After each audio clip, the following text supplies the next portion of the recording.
serta membangun jejaring dengan stakeholder yang efektif dan efisien. Kami punya keyakinan hal ini akan dapat kita capai karena kita memiliki sumber daya manusia yang cukup handal, di mana 56% dosen kita sudah memiliki gelar doktor dan 67% diantaranya sudah bergelar guru besar. Lebih kurang 44% dosen kita yang saat ini masih berpendidikan S2 atau magister. Tidak lama lagi tentu akan menambahkan S3 atau doktor. Selama mengikuti perkuliahan pada program studi atau jurusan PHP, ada beberapa aktivitas yang dapat diikuti oleh mahasiswa, antara lain kegiatan pendidikan pengajaran, penelitian, pengabdian kepada masyarakat, praktek kerja lapangan atau PKL, kunjungan industri atau field trip, kunjungan kerja atau KKN, program kreativitas mahasiswa atau PKN, credit earning atau CEA, dan student mobility, bisa di dalam maupun di luar negeri. Jurusan ini bertujuan untuk meningkatkan mutu dan relevansi pendidikan, penelitian, dan pengabdian kepada masyarakat untuk menghasilkan lulusan yang berkualitas, serta memperluas kerjasama baik nasional maupun internasional, yang nantinya mampu menghasilkan SDM di bidang teknologi hasil pertanian, peneliti dan pendidik profesional, serta manajer dan konsultan. Untuk mewujudkan visi dan tujuannya, jurusan Teknologi Hasil Pertanian dilengkapi dengan fasilitas yang menunjang aktivitas pendidikan dan penelitian.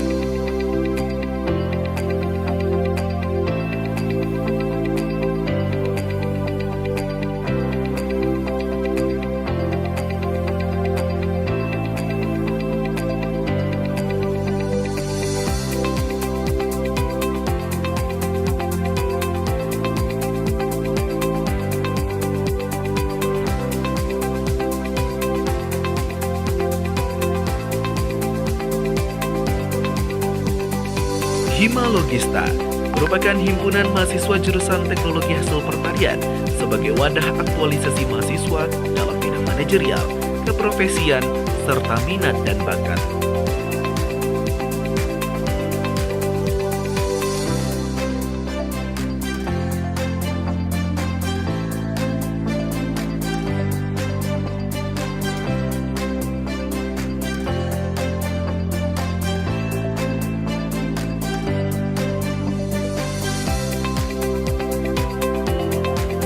Laboratorium Kimia, Biokimia Hasil Pertanian, dan Gizi Pangan.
Laboratorium Total Quality Control dan Manajemen Industri Pertanian.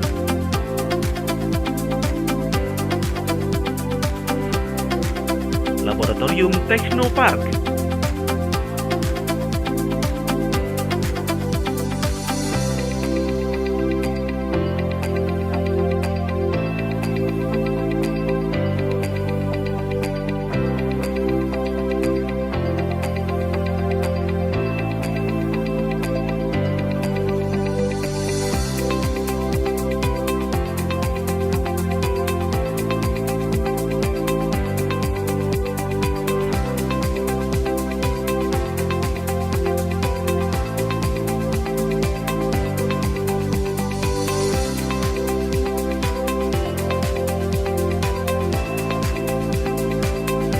Laboratorium Mikrobiologi dan Bioteknologi Hasil Pertanian.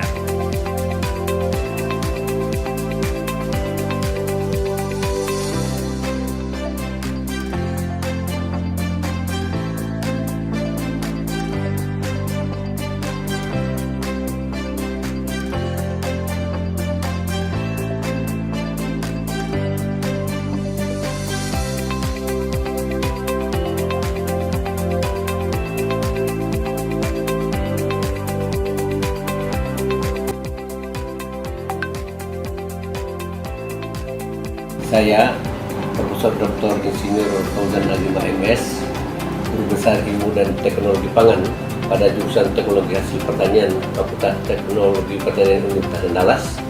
Jurusan Teknologi Hasil Pertanian didukung oleh 4 bidang kajian utama, yaitu yang pertama bidang kajian kimia, biokimia, hasil pertanian dan gizi pangan, di mana pada bidang kajian ini mahasiswa diberi dasar keilmuan di bidang pemahaman terhadap komposisi kimia hasil pertanian, kandungan nutrisi, serta pengaruh pengolahan terhadap komposisi zat gizi makanan yang menjadi sumber nutrisi di dalam panganan yang dikonsumsi oleh manusia. Selanjutnya yang kedua adalah bidang kajian di bidang mikrobiologi atau rekayasa teknologi pangan yang berbasis pada bioteknologi. Bidang kajian ini memberikan pemahaman atau dasar keilmuan yang berkaitan dengan dasar-dasar mikroorganisme serta penggunaan mikroorganisme dalam memproses produk-produk pangan yang berbentuk rekayasa bioteknologi. Yang ketiga adalah bidang kajian teknologi dan rekayasa proses pangan dan hasil pertanian. Bidang rekayasa ini memberikan pemahaman atau dasar keilmuan bagi mahasiswa untuk menguasai dasar-dasar teknik, satuan operasi dan satuan proses yang penting di dalam industri pengolahan hasil pertanian atau penggunaan pangan. Sehingga dasar-dasar rekayasa ini penting yang mencerminkan penguasaan atau teknologi bagi alumni teknologi hasil pertanian. Selanjutnya yang keempat adalah bidang kajian, manajemen dan total quality control. Produk yang dihasilkan harus terjamin mutunya atau standarnya yang meliputi total quality control, baik itu kimia, fisika, mikrobiologi maupun organoleptik atau sensori. Demikian juga dengan manajemen.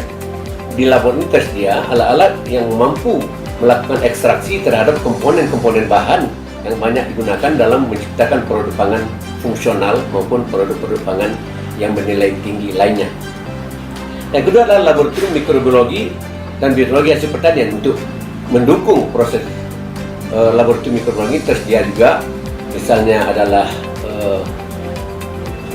colony counter untuk menghitung mikroorganisme, inkubator, sterilizer untuk mensterilkan bahan-bahan sehingga terbebas dari pertumbuhan mikroorganisme.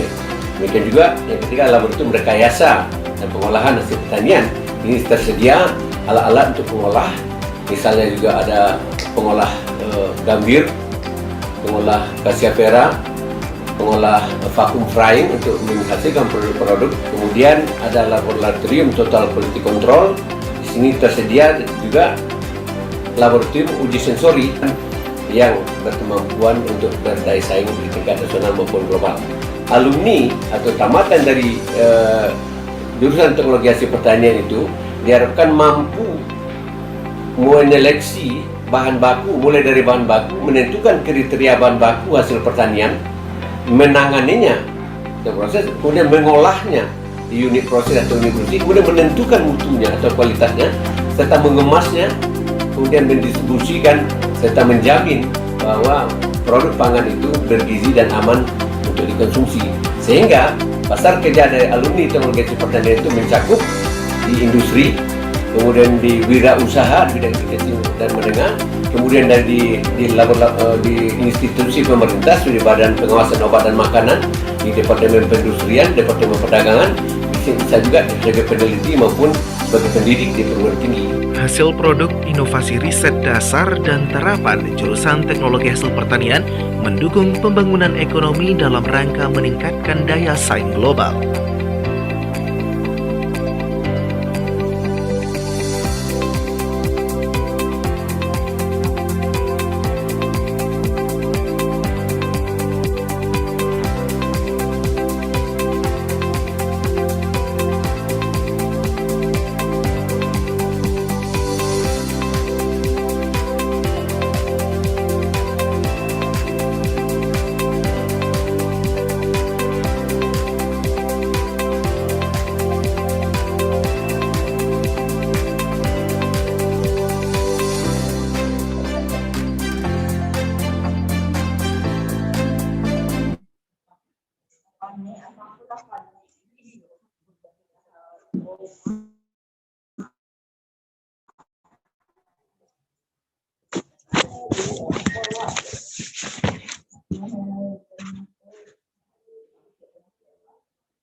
Insinyur dari MSc, Dekan Fakultas Teknologi Pertanian Universitas Andalas Padang. Fakultas Teknologi Pertanian Universitas Andalas Padang lahir dari adanya tuntutan perkembangan zaman, bagaimana penerapan teknologi di dalam bidang-bidang pertanian untuk mendapatkan hasil produksi yang lebih baik dan sesuai dengan kebutuhan masyarakat.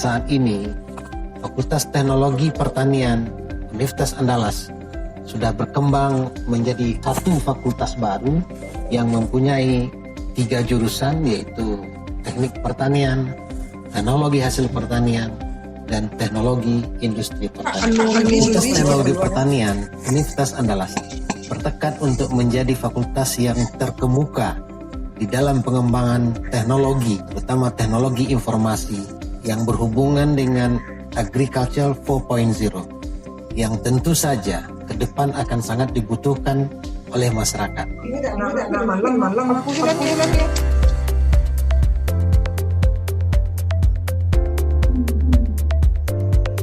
Matikan ayah.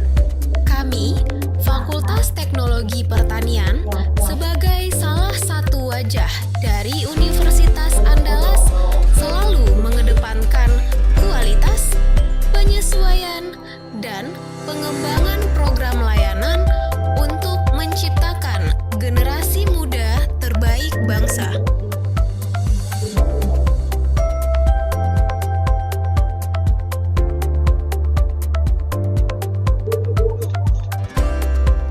Kami memiliki visi menjadi fakultas yang terkemuka dan bermartabat di ASEAN dalam pengembangan ilmu pengetahuan di bidang teknologi pertanian yang unggul dan inovatif pada tahun 2026.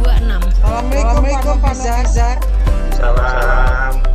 Tapi kok nak lihat itunya ya, layarnya.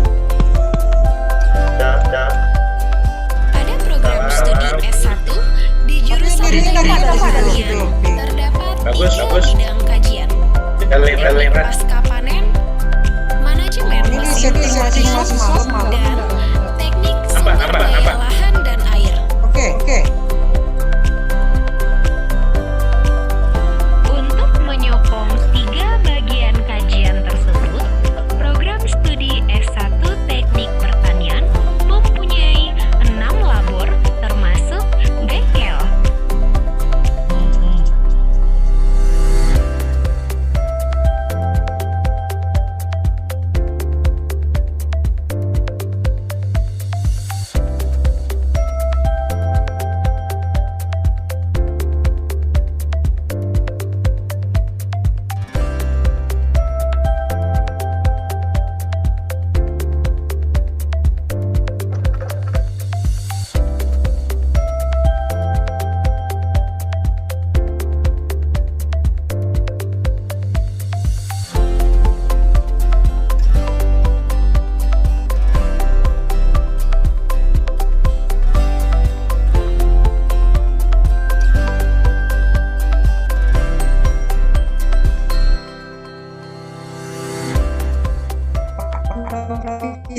backgroundnya belum diganti. Backgroundnya di mana Bu ini? Program studi S1 Kirim lagi Teknologi ya. Hasil Pertanian telah berdiri sejak tahun 1967, sewaktu masih berada di bawah Fakultas Pertanian Universitas Andalas. Pada program studi S1 Teknik Hasil Pertanian, saat ini terdapat 4 bidang peminatan. Teknologi dan rekayasa proses pangan atau hasil pertanian, kimia atau biokimia hasil pertanian dan gizi pangan, mikrobiologi dan bioteknologi pangan dan hasil pertanian, dan total quality control dan manajemen industri pertanian.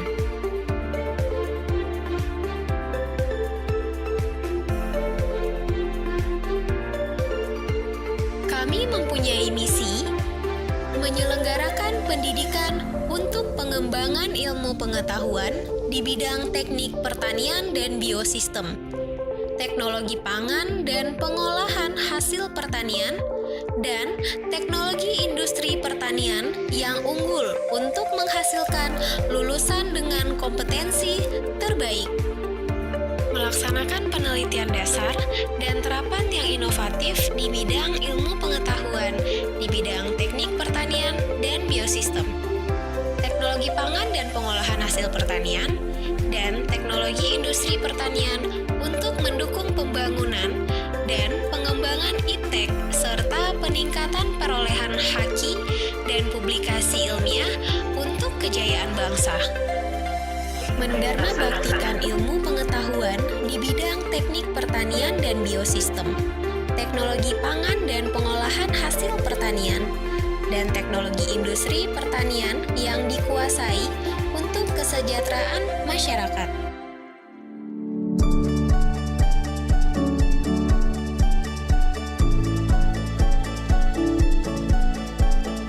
Meningkatkan kualitas tata kelola organisasi yang baik dan membangun jejaring dengan stakeholder yang efektif dan efisien. Pada program studi S1 Teknologi Industri Pertanian, terdapat 3 bidang kajian. Teknologi rekayasa proses pengolahan agroindustri, teknik sistem dan manajemen agroindustri, dan teknologi lingkungan agroindustri.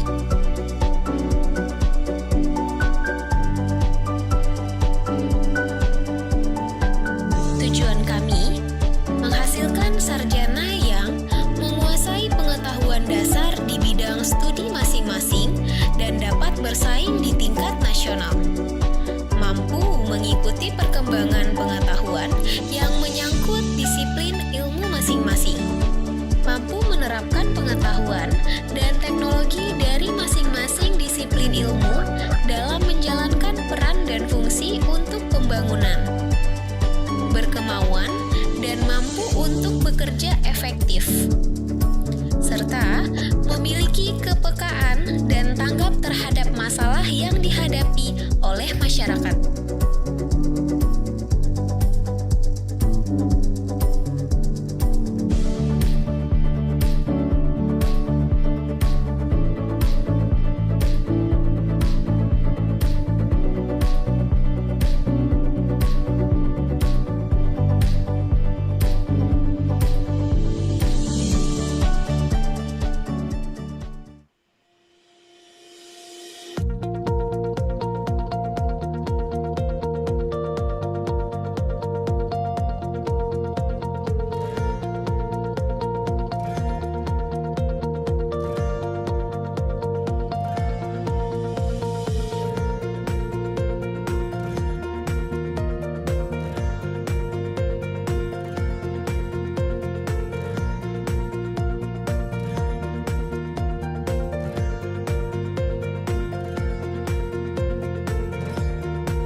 Fakultas Teknologi Pertanian Universitas Andalas bertekad untuk mendidik putra-putri terbaik bangsa menjadi ahli-ahli teknologi pertanian yang berwawasan lingkungan dan teknologi.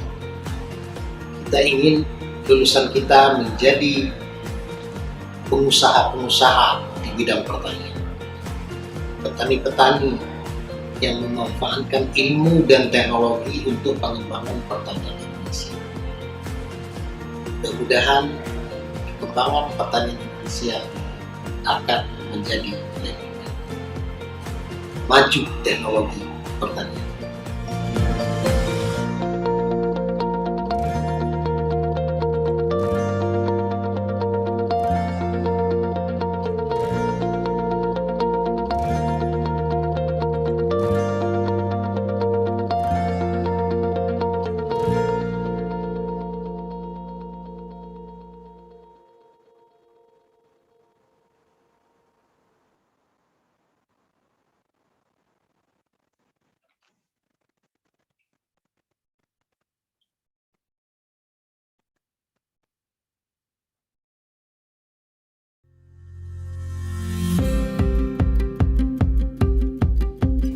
Fakultas Keperawatan Universitas Andalas merupakan salah satu fakultas terbaik dari 15 fakultas yang terdapat di Universitas Andalas.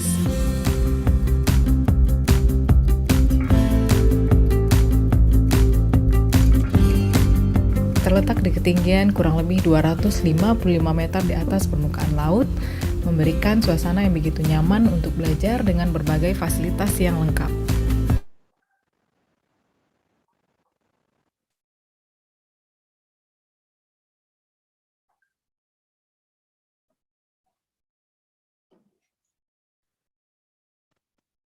Velga. Halo Velga. Velga, ini Prof. Helmi ada perlu, mana Velganya?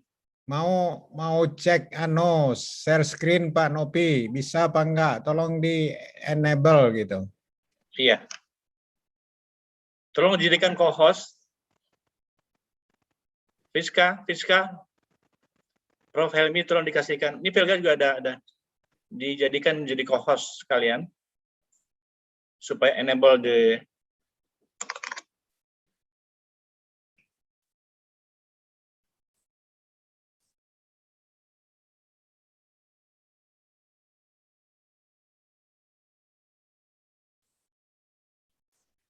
Bisa lihat Pak Nopi? bisa. Udah. Jelas, Pak, Prof. Helmi. Oke, kasih.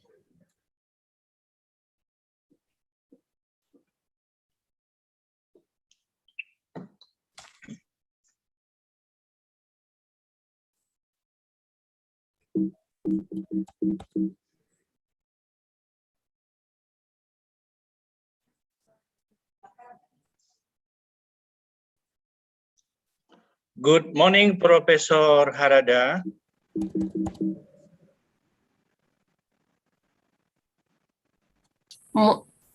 Morning. Good morning. Thank you very much for your contribution in this conference.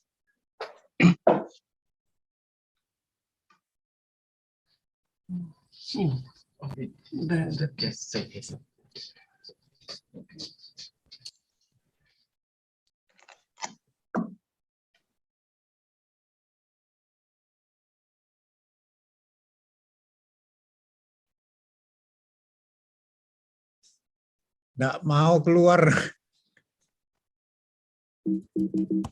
Oh ya.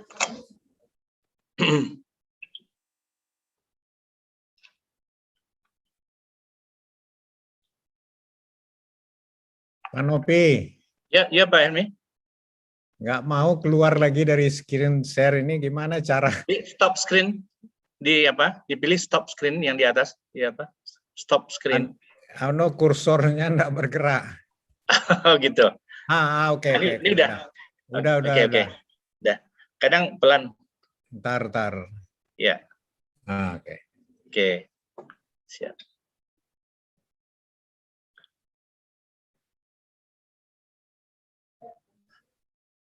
Ya. Prof Helmi di Padang atau somewhere? Di Padang. Oh, alhamdulillah. Yeah, in Padang City, Prof Novi. Yeah. Yesterday I met with junior colleague from Polytechnic Yogyakarta. Okay. Yeah. I forgot. Yuriga, ya. FC Yeah. Yuriga. Yes, FC Yuriga. Yeah. Her supervisor before is Professor Siti Amanah from IPB, ya. Okay. Which is my friend in the GFRAS network, ya. Yeah, yeah. It's about agriculture extension. Okay. So we were at the same international seminar for several times. Yeah, yeah. So you are joining from Yogyakarta or somewhere? Yeah. Yogyakarta. Very good. Actively traveling, yeah.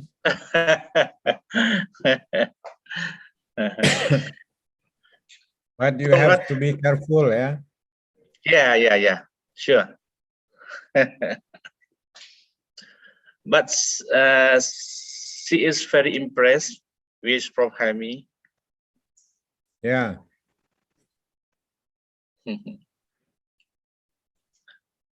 Congratulations. We tried to offer a new approach for agriculture extension and innovation management for Southeast Asia, yeah. Together with Professor Siti Amanah from IPB. From IPB, and FC, Dr. FC is one of the participants at that time. Okay, yeah.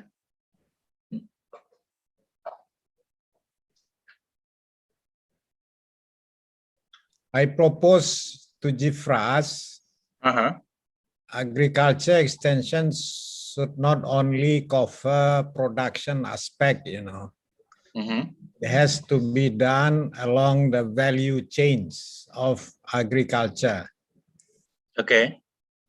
So that's mainly the change. So extension should cover from pre-production to marketing and distribution of product. Okay.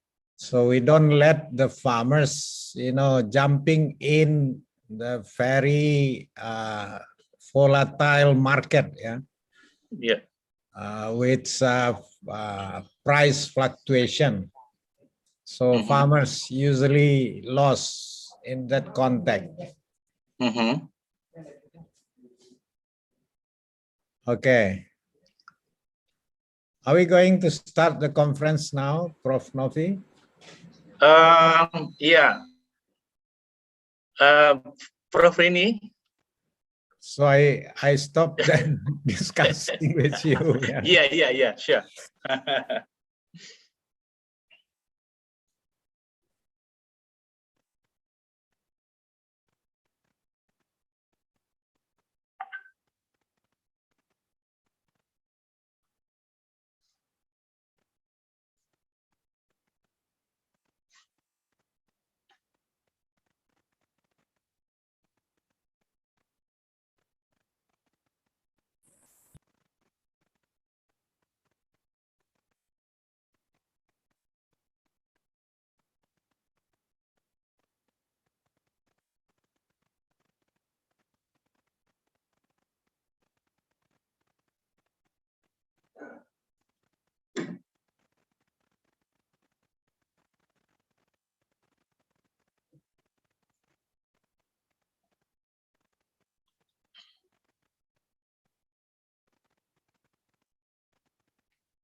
Good morning, Dr. Helen. Yes, Dr. Novi, good morning. Yeah. Greetings from the Philippines. Yes. I don't know Thank how you to for. use this. I will ask my colleague here when it's my time. Okay. Okay. I'm just stand by. Thank you. Yeah. Nice Yeah. to see you. Nice to meet you too. Prof. Helmi is also here. Yeah. Dr. Helen, very Good morning, to Dr. you. Helmi. Yeah, earlier I saw you and you look white. Yeah, white hair now. White hair now. Oh, that was how many years back. Times is changing, you know. Yes, I'm not white because I just put in some black, you know. Women are green. Yeah. Okay, so I'm just standing by for my time. Thank you. Thank Good you. morning. Okay. Thank you. Thank you.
Selamat datang di Jurusan Teknologi Hasil Pertanian, Fakultas Teknologi Pertanian Universitas Andalas, Padang, Sumatera Barat, Indonesia.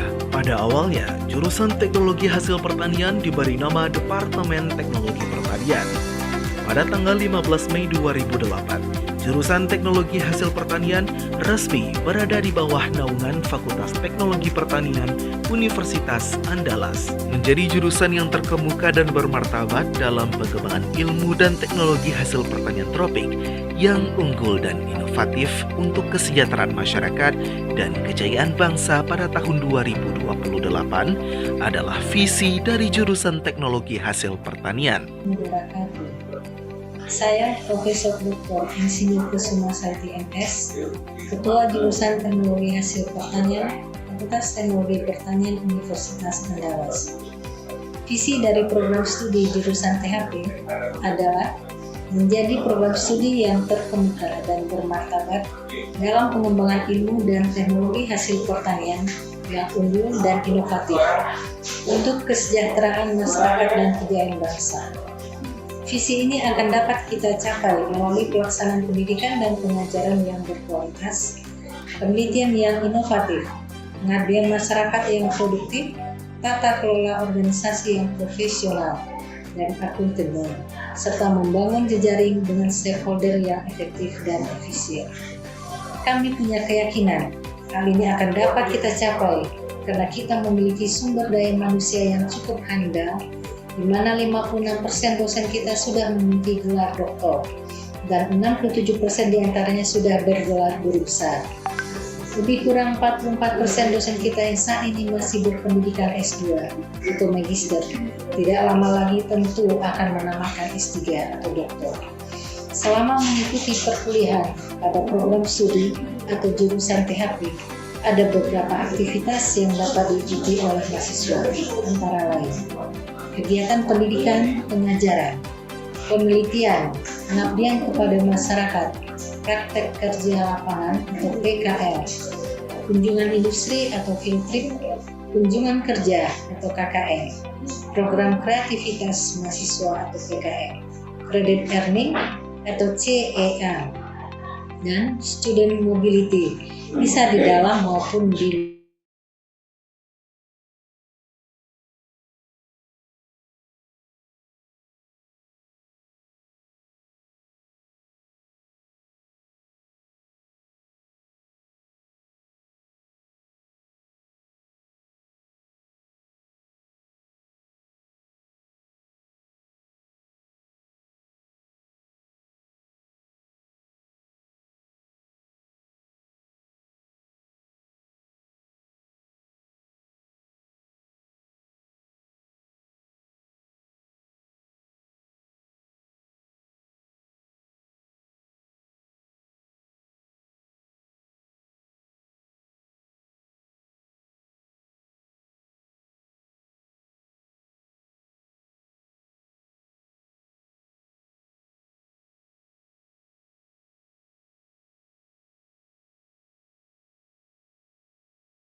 Assalamualaikum warahmatullahi wabarakatuh. Saya Dr. Insinyur Rini MP selaku Ketua Jurusan Teknologi Hasil Pertanian Fakultas Teknologi Pertanian Universitas Andalas.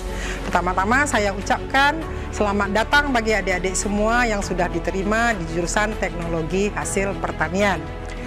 Jurusan Teknologi Hasil Pertanian ini merupakan bagian dari Jurusan Teknologi Pertanian Universitas Andalas dengan 4 bidang kajian. Yang pertama adalah kimia, biokimia, hasil pertanian dan gizi pangan. Yang kedua adalah teknologi dan rekayasa proses hasil pertanian. Yang ketiga adalah mikrobiologi dan bioteknologi hasil pertanian. Yang terakhir, total quality control dan manajemen industri pertanian. Keempat bidang kajian ini ditopang oleh 5 laboratorium, yaitu yang pertama laboratorium kimia, biokimia, pertanian dan gizi pangan. Yang kedua laboratorium teknologi dan rekayasa proses hasil pertanian. Kemudian yang ketiga adalah labor mikrobiologi, bioteknologi hasil pertanian. Yang keempat labor sensori dan quality control. Terakhir, labor kita yang terbaru adalah labor fitronutrien, pangan, dan hasil pertanian. Yang mana semua laboratorium ini nanti bisa dipergunakan oleh adik-adik semua dan juga para dosen untuk melakukan penelitian. Insya Allah pada akhir tahun 2021 nanti kita akan mengembangkan teknologi hasil pertanian ini menjadi teknologi pangan dan hasil pertanian dan juga program magister atau S2 teknologi pangan dan hasil pertanian. Terima kasih.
Assalamualaikum warahmatullahi wabarakatuh.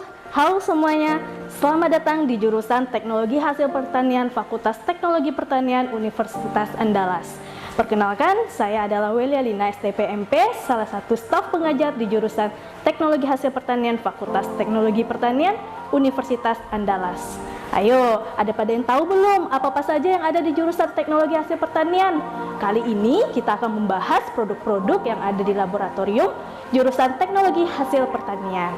Nah, produk tersebut adalah rangkaian dari penelitian maupun pengabdian masyarakat dari dosen dan mahasiswa. Nah, siapa di sini yang suka ngemil, minum, serta membeli produk kecantikan lainnya? Nah, sekarang kita bisa membuatnya sendiri sehingga bisa menekan biaya pengeluaran kita. Nah, salah satu contohnya adalah produk pangan. Nah, di sini produk pangan banyak sekali. Salah satunya adalah pangan darurat.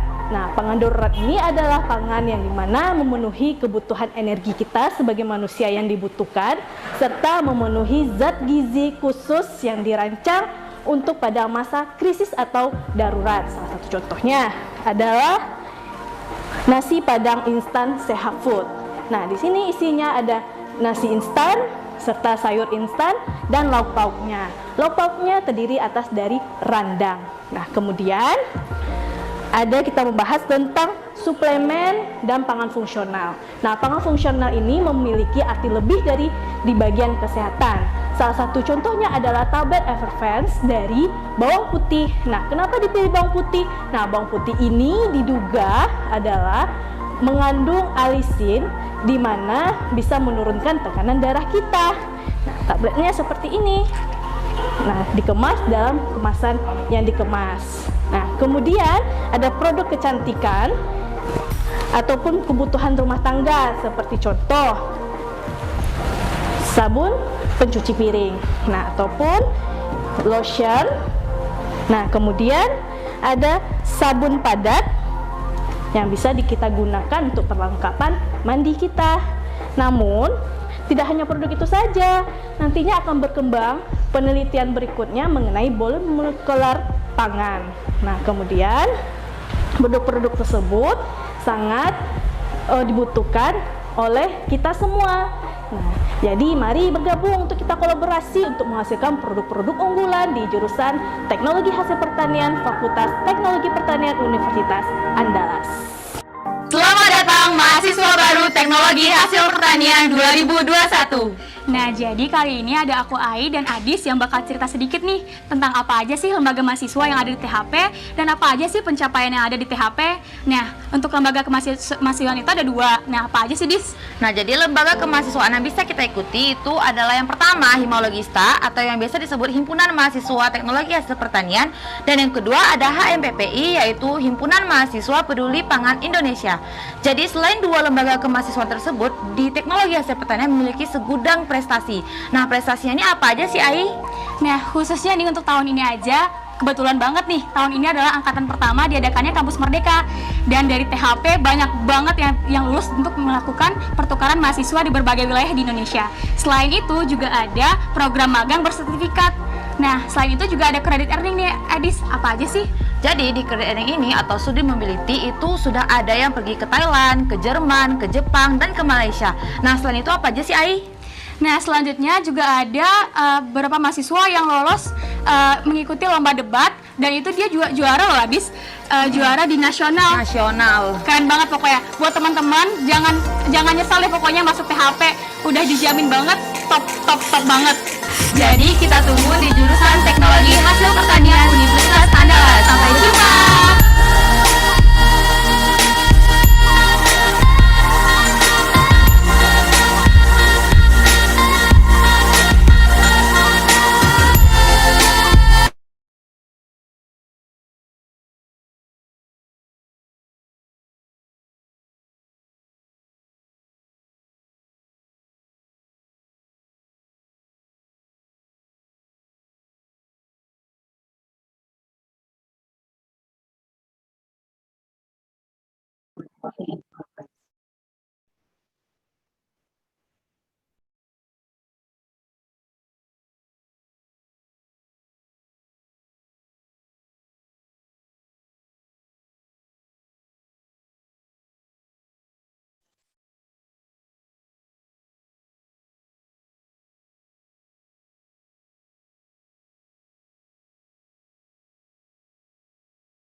Rector of Andalas University, Associate Professor Dr. Ferry Arlius, MSc, Dean of Faculty of Agricultural Technology, Associate Professor Dr. Rini MP, Head of Department of Food and Agricultural Product Technology, Andalas University, Professor Nafizar Nazir, President of SAF Network, Dr. Diamond Shukri, the Chairman of International Conference Food, Agriculture and Sustainable Technology 2021. The invited speakers, all participants from universities and other institutions. Ladies and gentlemen, Assalamualaikum warahmatullahi wabarakatuh. Peace be on you and good morning and the best wishes for all of us. Ladies and gentlemen, welcome to the International Conference on Food, Agriculture, and Sustainable Technology, which is virtually held on November 18, 2021. This conference is part of a series of three days online conferences that held by collaboration of Department of Food and Agricultural Product Technology, Faculty of Agricultural Technology, Andalas University, SAF Network, and the Indonesian Association of Food Technologies. First of all, let me introduce myself. My name is Velda Zulfiasdiana as the Master of Ceremony in this conference. On behalf of the committee, I would like to express our warm welcome and great appreciation to all of you to attending this conference. Before we start the conference, let's listen to the national anthem of Indonesia Raya.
Now, we are going to listen to welcoming speech from the Chairman of International Conference on Food, Agricultural, and Sustainable Technology 2021, Dr. Diamond Shukri. Dr. Diamond Shukri, time is yours.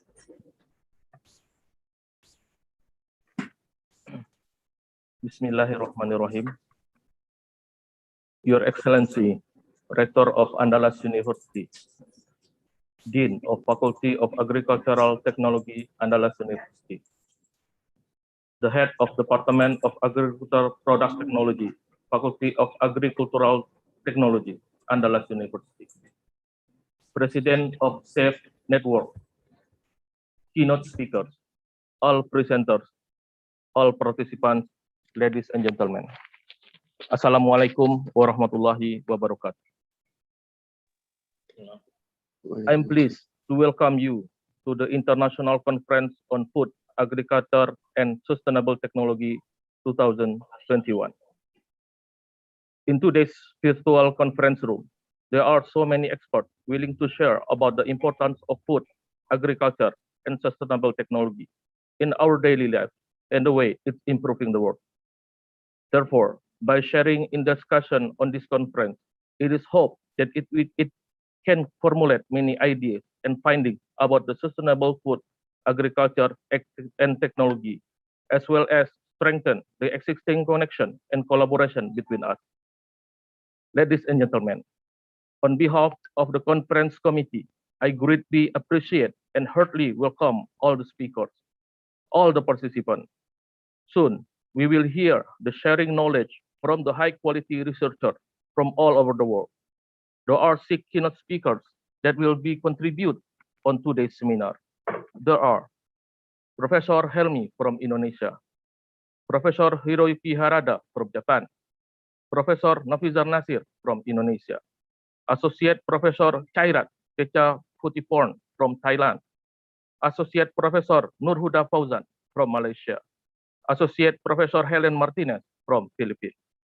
Moreover, the committee of the conference is also thankful to receive more than 60 papers where they are going to be presented orally and displayed as posters during this event.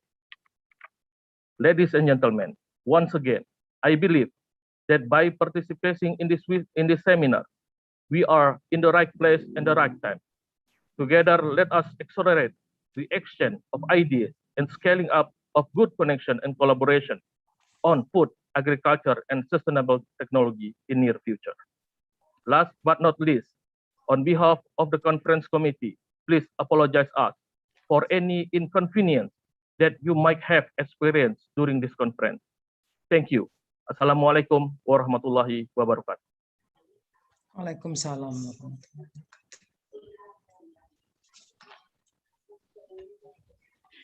Like to invite to giving welcome address from Head Department of Food and Agricultural Product Technology, Associate Professor Dr. Rini. To Associate Professor Dr. Rini, time is yours. Okay, thank you very much. Assalamualaikum warahmatullahi wabarakatuh. Bismillahirrahmanirrahim. A very good morning to all of you. Our respected Rector Andalas University and Dean of Agriculture Technology. Distinguished participants, ladies and gentlemen. Special appreciation goes to the keynote speakers and presenters who will share insight and research results in this conference. And we would like to give special appreciation to organizing committee led by Dr. Ismet and Dr. Diamond and his team for arranging this conference. And last but not least, very special appreciation to the President of the Network, Professor Dr. Nafizar Nasir. The topic of the conference is the future of good agriculture and sustainable technology, trends and challenges. This topic specially chosen to deepening our knowledge on the topic to provide scientific basis for solution for our agriculture and food problems. We look forward for productive interaction among the researchers so that this international conference will be able to come out with advancements in the agriculture and food science and technology. This event held by Department of Food and Agriculture Product Technology. And in this moment, we want to inform you that we have 4 fields of study. 4 fields of study. There are chemistry and food biochemistry, processing engineering, microbiology and biotechnology, quality control and food industry management. We have 11 lecturers, that 6 of them are professors, 5 associate professors, and 6 master degree holders. We are open for collaboration in research, exchange lecturers, and student mobility. So we hope, please don't hesitate to contact us if you wish to cooperate with us. Thank you very much for your attention and hope all of you will enjoy the conference and in a good health. Assalamualaikum warahmatullahi wabarakatuh. Waalaikumsalam. Excellencies, ladies and gentlemen, we would like to invite the giving welcoming address from President of SELF Network to Professor Nofizar Nazir. Time is yours.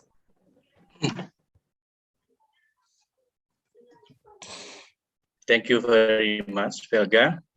Assalamualaikum warahmatullahi wabarakatuh. Yang saya hormati Bapak Rektor Universitas Andalas, Bapak Dekan Fakultas Pertanian, dan Ketua Jurusan Teknologi Hasil Pertanian. All speakers, invited speakers, keynote speakers, all presenters and participants, ladies and gentlemen. On behalf of SELF Network, we would like to say congratulations to organizing committee who arranged and organized this conference. And we also would like to say thank you very much for keynote speakers and all presenters and all participants. I'm sure that this conference will provide information and knowledge about the development of food, agriculture, and sustainable technology. Again, thank you very much and congratulations for this conference. Thank you.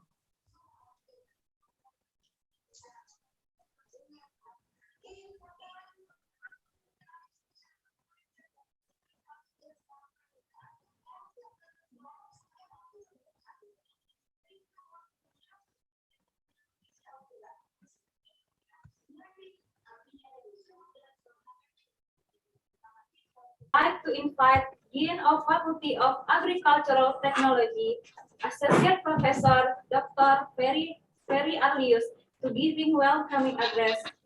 Associate Professor Dr. Ferry Arlius, time is yours. Thank you very much, Helga. Assalamualaikum warahmatullahi wabarakatuh. Very good morning for all of you. First of all, I would like to say thank you very much for all the presenter and participants. The Honorable Director of Andalas University, keynote speaker,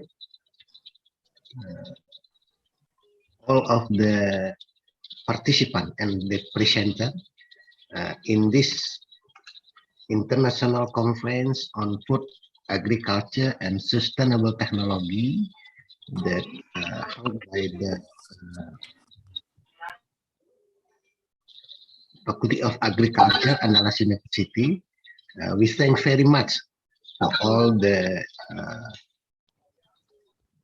committee that works very hard to give us the chance to meet in this session, to meet in this conference. And of course, we are also thank you to the rector,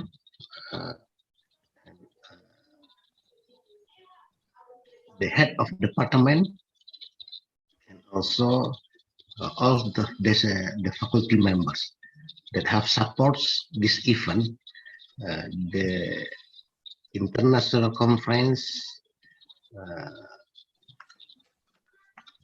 Hopefully, in this conference, we could say each other what we have done as researchers, as lecturers, we could upgrade our knowledge, experience, and it's of course that will get benefit from all this paper that present in this seminar. In this time, we also thanks very much to all the keynote speaker that have also collaboration with us in many activity, many projects before, and also we want this collaboration to be we pursue more for another activity. For the Honorable Rector, we would like us, Director, to give also a speech and give a opening speak for this conference. Thank you very much. We hope you enjoy this conference and get share each other in this conference and get benefit from that. That's all. Thank you very much. Assalamualaikum warahmatullahi wabarakatuh.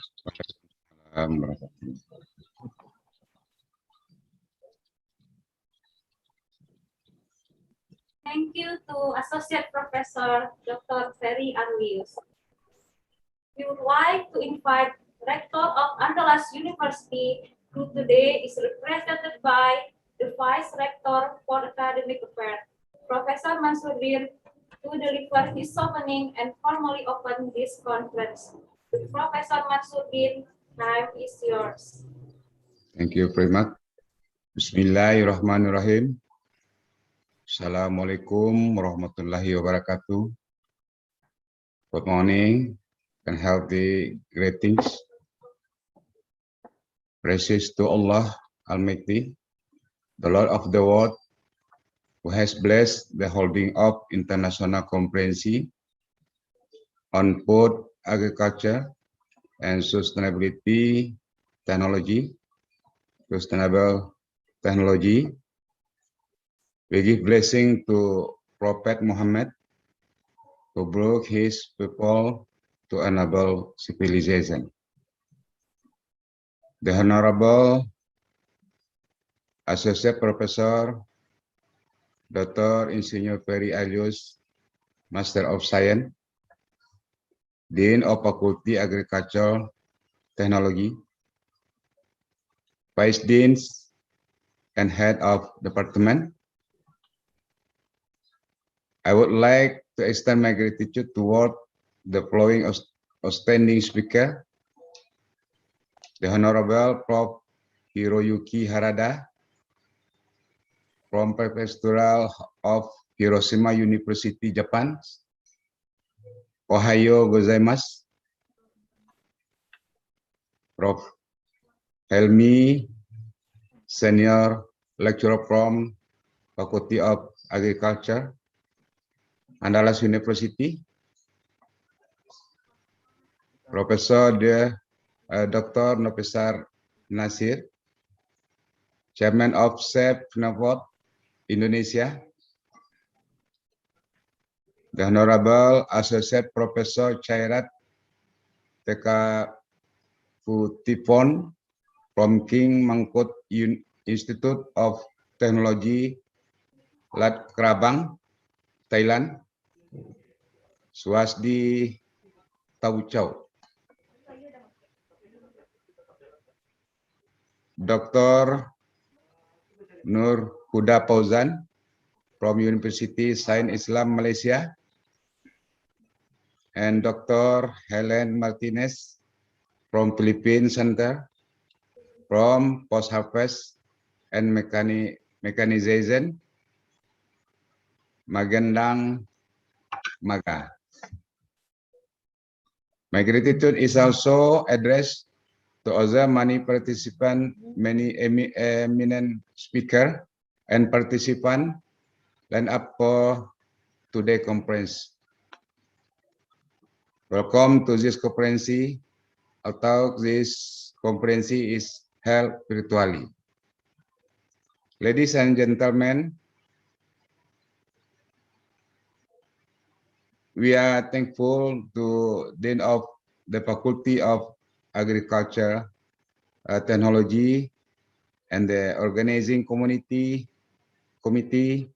for your kind support to conduct this conference. Further thanks to the keynote speakers and all participants. Ladies and gentlemen, at this conference, the theme was the future of food agriculture and sustainable technology, trend and challenges. An important and strategic issue in the world in the future. This conference will contribute to common understanding of the more long-term trend and the challenges that will determine the future of food security and nutrition, rural poverty, and the efficiency of food system, and sustainability and resiliency of the rural livelihood, agricultural system, and the natural resource base. Therefore, we hope that this conference can become a discussion forum for agriculture experts through Indonesia and abroad. We also hope this conference can increase the collaboration of researchers to improve the quality of research and innovation in the field of the food agriculture. Ladies and gentlemen, in the name of Allah Almighty, on behalf of Rector, I officially open this conference. Thank you very much. Good luck. Wassalamualaikum warahmatullahi wabarakatuh. Waalaikumsalam warahmatullahi wabarakatuh.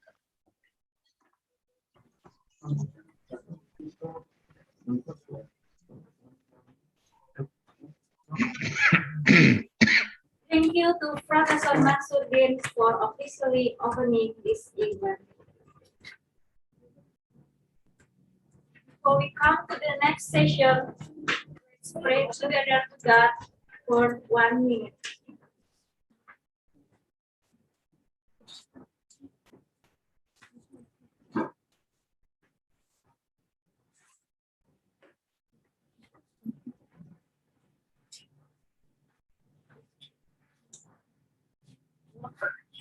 Thank you. My God, make this event beneficial for all of us. Excellencies, ladies and gentlemen, now we come to our main program, which would be presented by our keynote speakers, who will be led by our moderator, Associate Professor Dr. Rina Marnita. To Associate Professor Dr. Rina Marnita, time is yours. Bismillahirrahmanirrahim. Thank you very much, Velga. Assalamualaikum warahmatullahi wabarakatuh. Good morning, Your Excellency Vice Rector of Andalas University, Professor Mansurdin, and the Dean of Faculty of Agricultural Technology, Dr. Ferry Alius, keynotes and invited speakers, distinguished participants, ladies and gentlemen. I'm Rina Marnita. I'm very pleased to moderate this session, particularly because this conference has enabled me to meet again people who I haven't seen for many years, Dr. Ellen and Dr. Nur Huda. So this panel session will be held up to 11 o'clock this morning.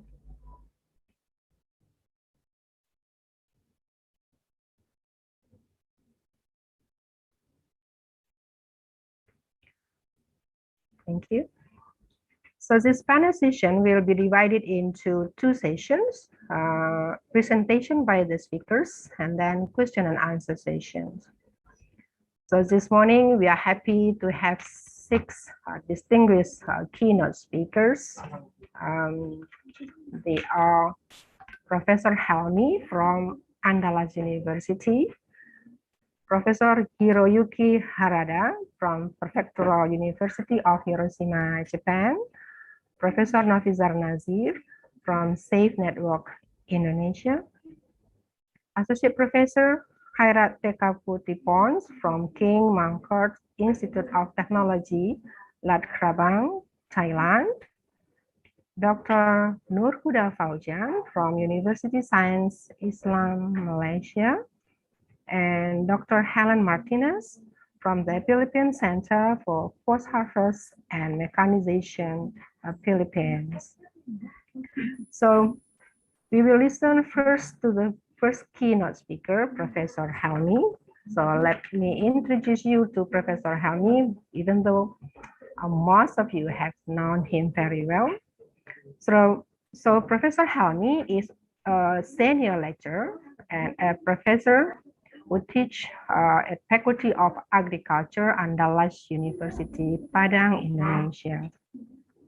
So I think it will take more than an hour to read all his biography. So let me just take a very brief introduction about him. So Professor Helmi graduated from Socioeconomics Agriculture, Faculty of Agriculture, and got master degree from in Social Development Studies, School of Social Sciences, Ateneo de Manila University, Manila, the Philippines in 1988. And he's got his PhD in Agrarian Development, University of London, College of Agriculture at Y. Ashford, Kent, United Kingdom in 2003. So he has a long experiences in working as a lecturer. To sum up, Professor Helmi has also been a Vice Director for Academic Affairs of Graduate Programs of Agricultural Faculty and Head of Research and Community Services Institute of Andalas University, and then Vice Rector for Planning, Institutional Development and Cooperation. And what I can conclude about him is he has an amazing experience in collaboration and networking activities, both national and international, with various organizations, universities, associations, and governmental bodies. And he has also published a lot of articles and also books. And I mentioned only a book by him is Spatial Planning with Local Wisdom for Rural Tourism Development. Yeah, this is one of his articles. And then many others. So I cannot mention all of his achievement, both academic and social organization. So I think to save time, so let's invite Professor Helmi to deliver his speech or present his paper. Professor Helmi, time is yours. Thank you very much, Madam Moderator, distinguished speakers and participants of this international conference. Very glad to meet you this morning. Let me share my screen.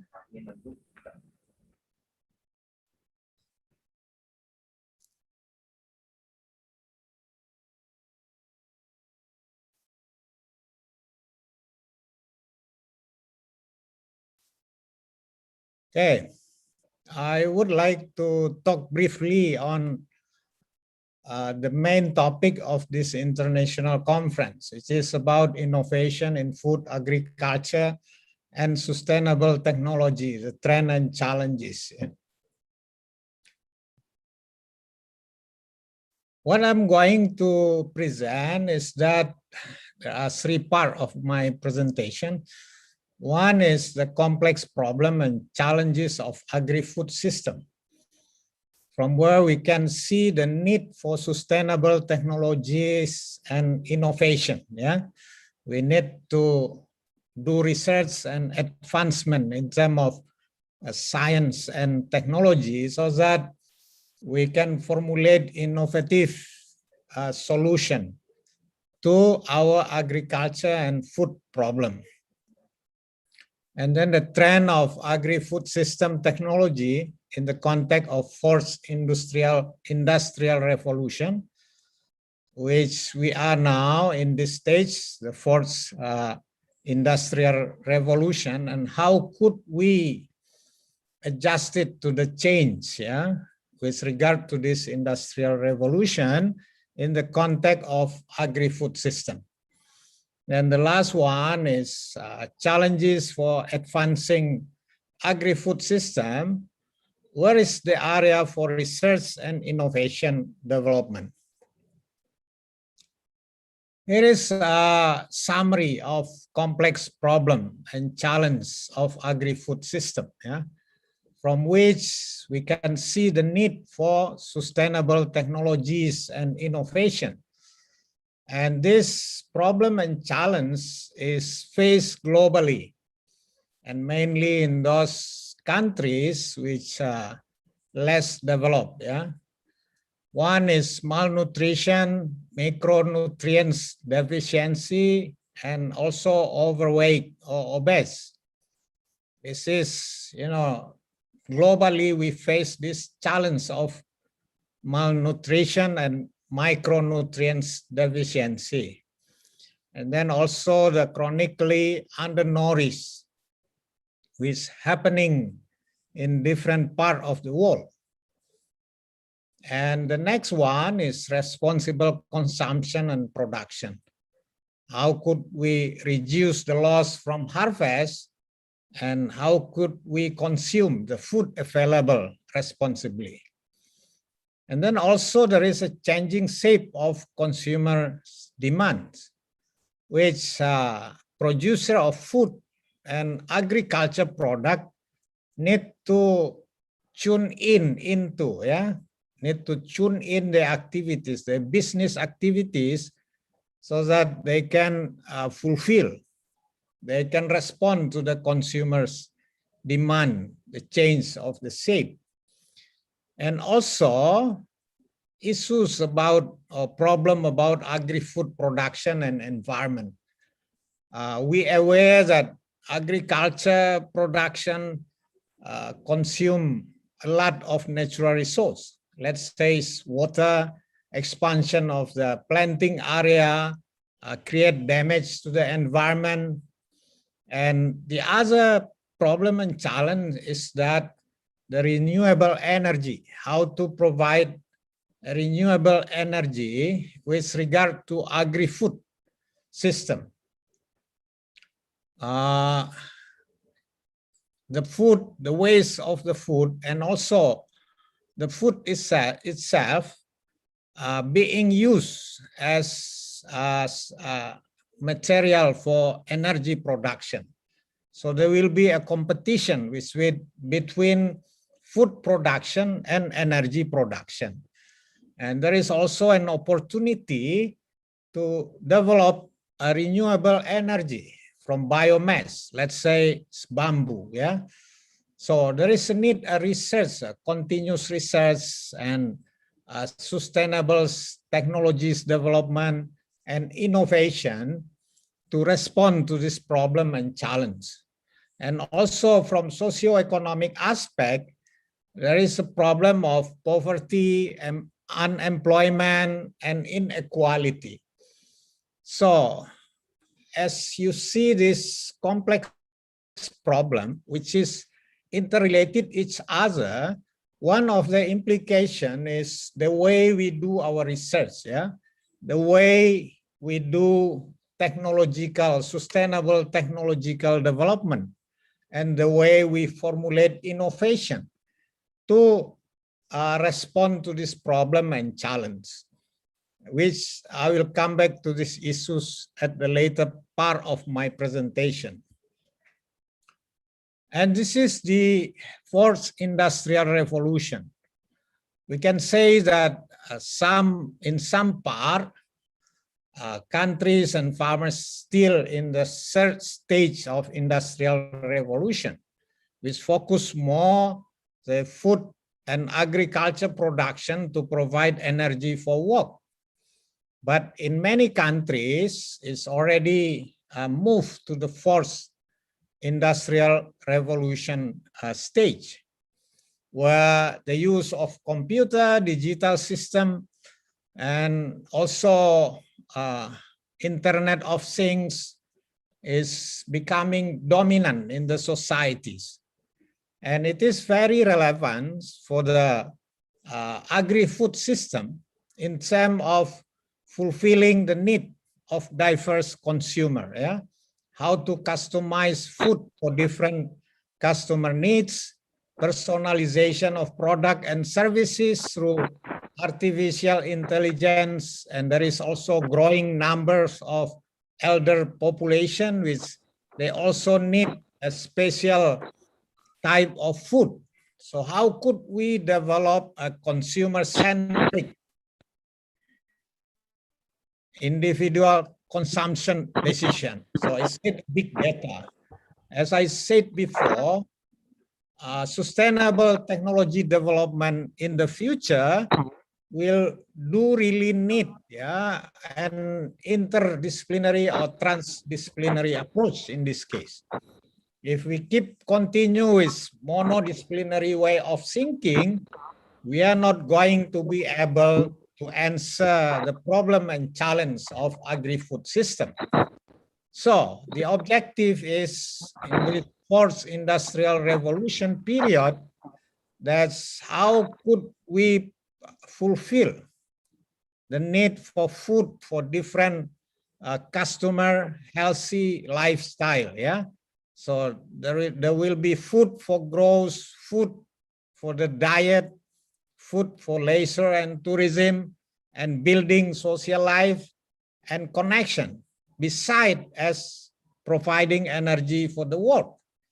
So this is a challenge, and also the business opportunities, which very large, So if we can develop a sustainable technologies and innovation, then we will be able to respond to the problem and challenges. So I would like to list two of the challenges for advancing sustainable agri-food system. One is the area for research and innovation development, and the second one is about methodological approach. Both of them is interrelated. So in the next time, we need to change our research approach in order to produce sustainable technologies, formulate innovation to respond to the food and agriculture problems and challenges. This is at least, you can add to the list the area for research and innovation development. One is we need alternative protein to the future. We need food sensing technologies for food safety, quality, and traceability. In the developed countries, you may find these technologies already. But the challenge is how could developing countries could also apply this kind of technologies, build based on their own capacity. And the next is nutrigenetic and personalized nutrition, because type of illness and different need of lifestyle. People need different type of nutrition. Big data and advanced analytics for agri-food production services and also for insurance. And this is the area which we from the agriculture, food and technologies field of research not put much attention on, about big data and advanced analytics. So I would like to suggest that in the future, there is a young lecturer or young researcher try to get the PhD in this field and relate that to the food and agriculture technologies. And then mobile service delivery. Maybe we can imagine in the future, if we order food and the food will deliver to our house with drone, So no more human being deliver the food, but it is the drone now which has computer program deliver the food to our house. So this kind of thing. We have developed the drone technologies. We have developed the food technologies now. We need to make advancement so that the food delivery can be done with this advancement in digital technology. And then also blockchains enable traceability. Consumer in different parts of the world would like to make sure that the product they buy is originally from the production area. It's not from somewhere else. It's also, has a clear business framework and ensure the attention to different aspects of food safety, food quality, and also the environment. And then IoT for supply chains, transparency and traceability. Precision agriculture for input and water optimization.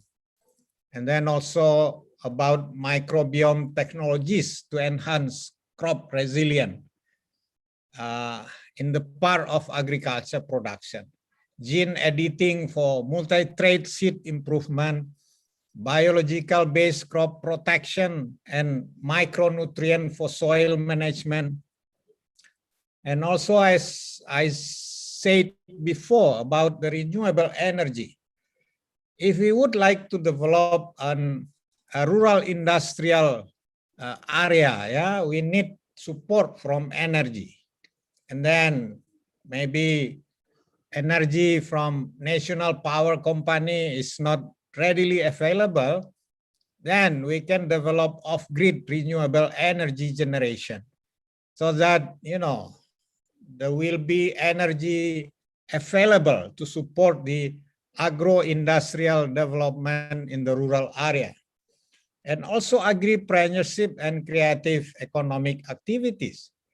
As I mentioned before, the consumer preference is changed. So there is a need a different creative product, food product, which is, organize the business and marketing in order to respond to those different requirements. And then about methodological approach. The complex problem and challenge of agri-food system, as I mentioned before, require interdisciplinary approach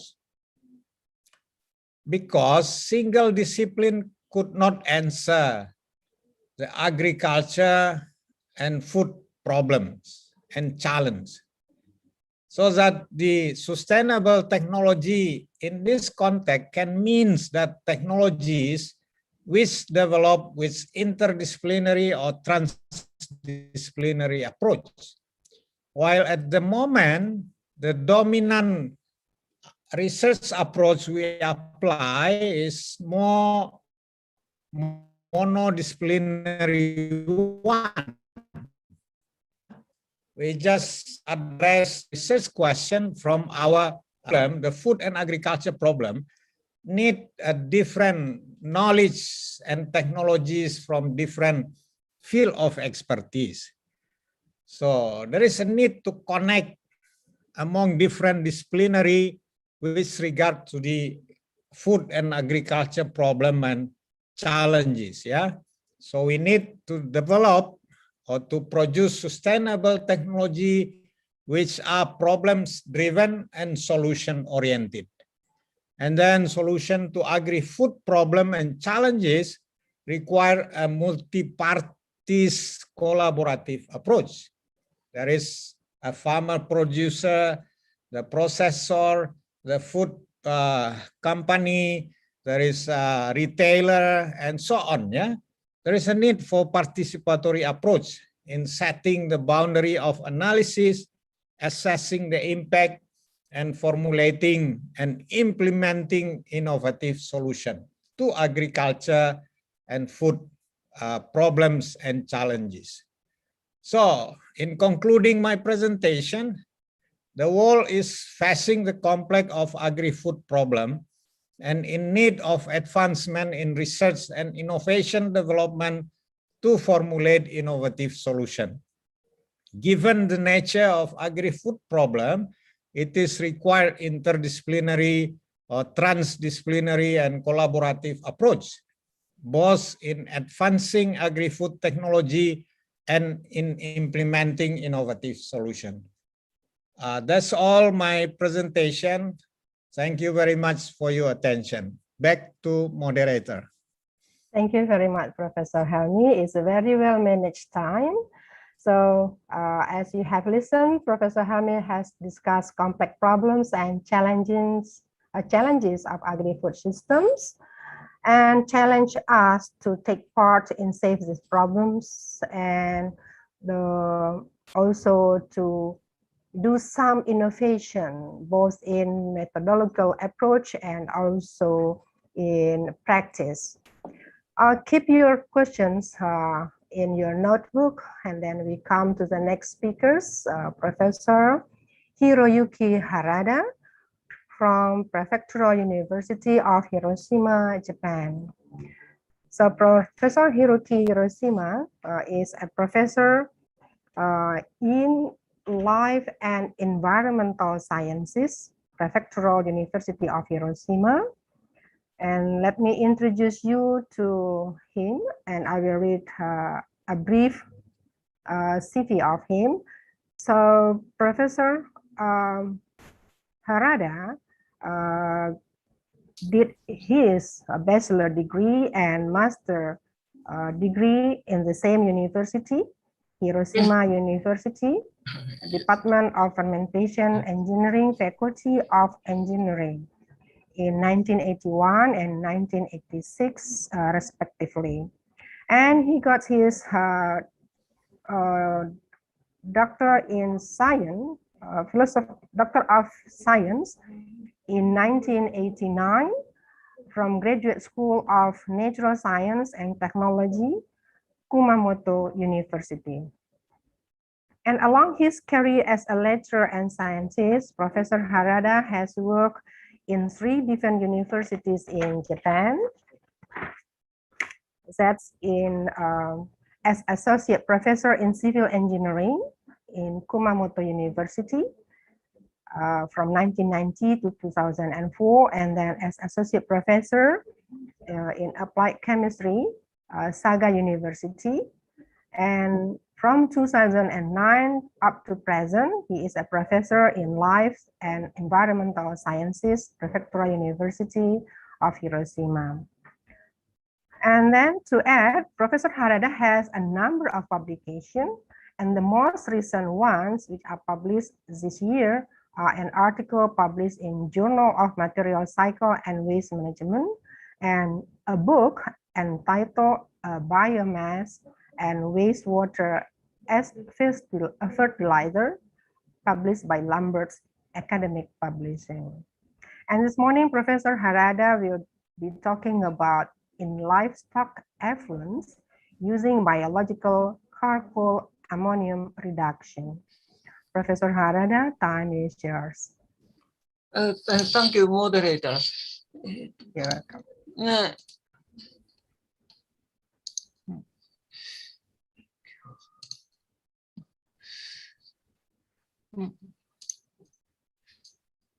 First. Thank you, moderator. First, I'd like to show the photo. This is me. He is from Andalas University to take a doctor degree. My presentation title is Livestock Effluent Ammonium Reduction Using Biological Charcoal. Outline. Ammonium concentrations in livestock, wastewater, landfill leachate, methane digestion, etc. higher. If higher ammonium remains, it causes environmental problems such as eutrophication. In this study, we describe physicochemical and biological methods for directly decreasing ammonium. First, introduce a review. There are some manuscripts already reported. One is adsorption method. Ammonium exchange to potassium throughout adsorbent. After ammonium saturated, degenerated for potassium solution. Another method is a biological method. Recently, Anamox method is very famous. Previously, traditionally, ammonium oxidized in aerobic condition, nitrite and nitrate, till nitrate. After that, changed to oxidic condition, nitrite will change to the nitrogen gas. It is required feed air energy. So recent in Anamox method, partially oxidized to till nitrite. Nitrite and ammonium react to nitrogen. Third, it is ammonia stripping method. Let me introduce first previous my study. First, 2007 from landfill leachate. Landfill leachate will contain higher concentration ammonium and phosphate. Then dosage magnesium. We get obtain white solid precipitate like this. We call strobite. In Japan, usually called MAP. This figure shows in a liquid concentration change, phosphorus and ammonium. But prepare three types of liquid. Both phosphorus and ammonium decrease with time. So to precipitate, to obtain precipitate as solid. This solid in an alkaline condition, adding heat, ammonium released the residue magnesium polyphosphate can work as ammonium adsorbent. This figure shows a molar ratio hydroxide to ammonium and released efficiency. Maybe ratio 1 is optimum condition. This is crystallization and adsorption method.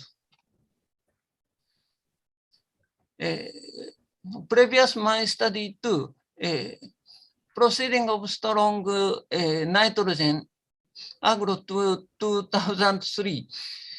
In we focused to livestock wastewater. The ammonium concentration is high around 300 milligram per liter. In alkaline condition, around pH 11, conduct to feed air by aeration pump. Then ammonium changed to ammonia gas. After that catch sulfuric acid. As a result, ammonium initial concentration 300 decreased to 100. In this figure shows industrial equipment. After adjust pH, liquid sprayed to downward. However, vapor feed from bottom to upward. Contact to liquid and vapor. In a liquid one, ammonium changed to ammonia gas. Ammonia gas changed to N2 nitrogen gas by catalyst.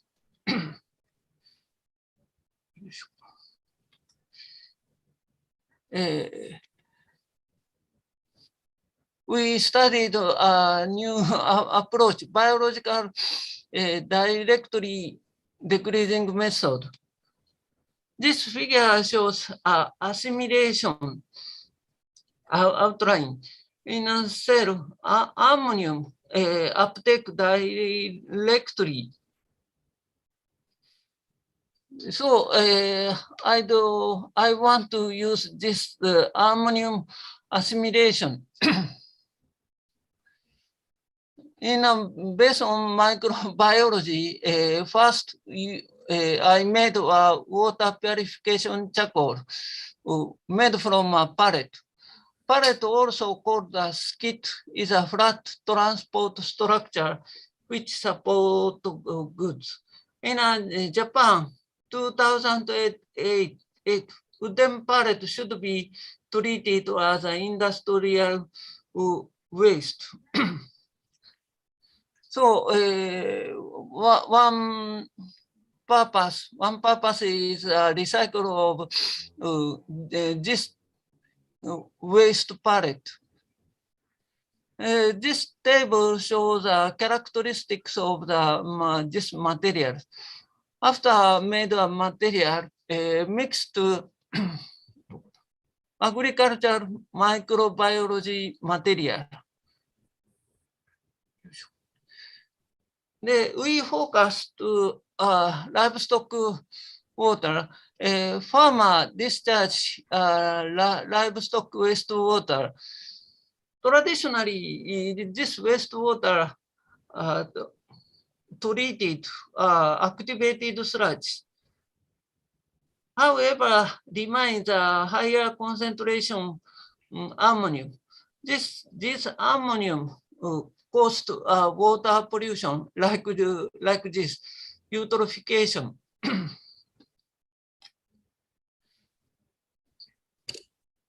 Next, explain the experiment method.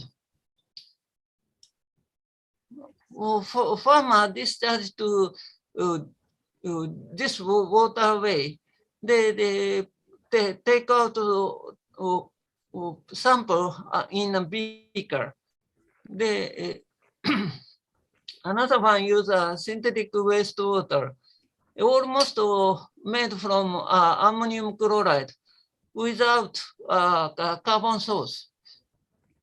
But in a beaker, actual water or synthetic wastewater put on hot stirrer. The temperature kept 35 Celsius degree continuous stir 400 RPM. This table shows analysis method. TOC and total nitrogen analyze using TOC and total nitrogen analyzer.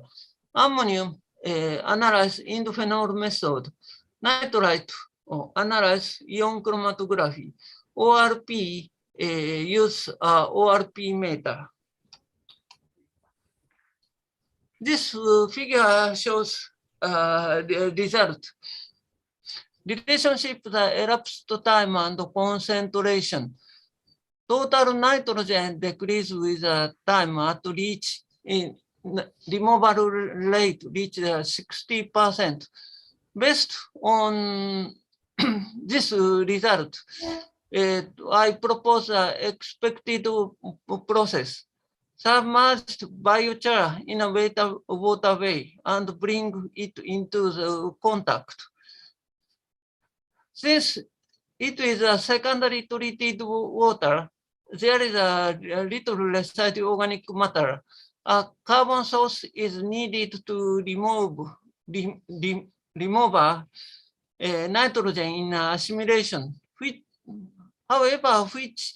can supplied by charcoal.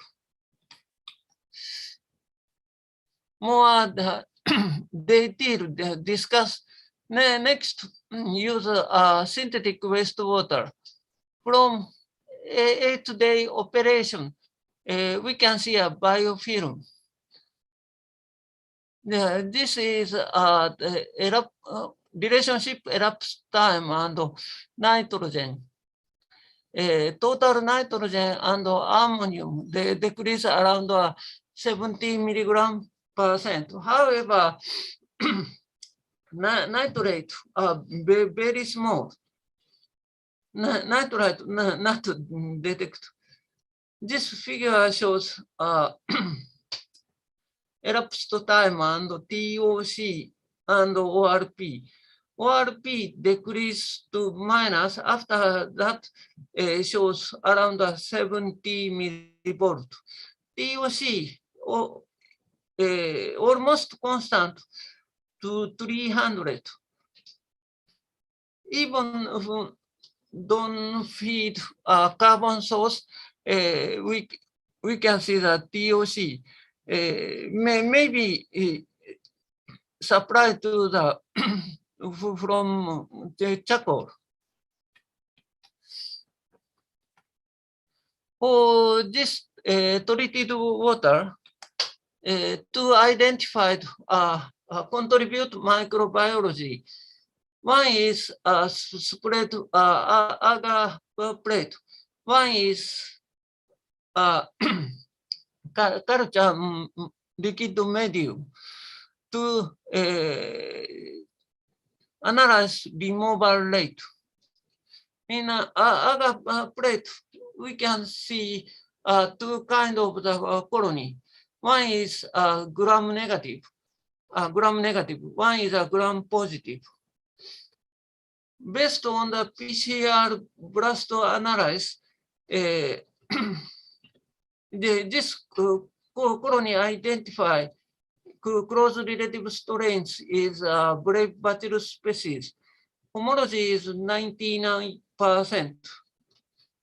This colony identify Chronobacter sakazaki. Homology is 99%. This figure shows both microbiology contribute to ammonium removal rate.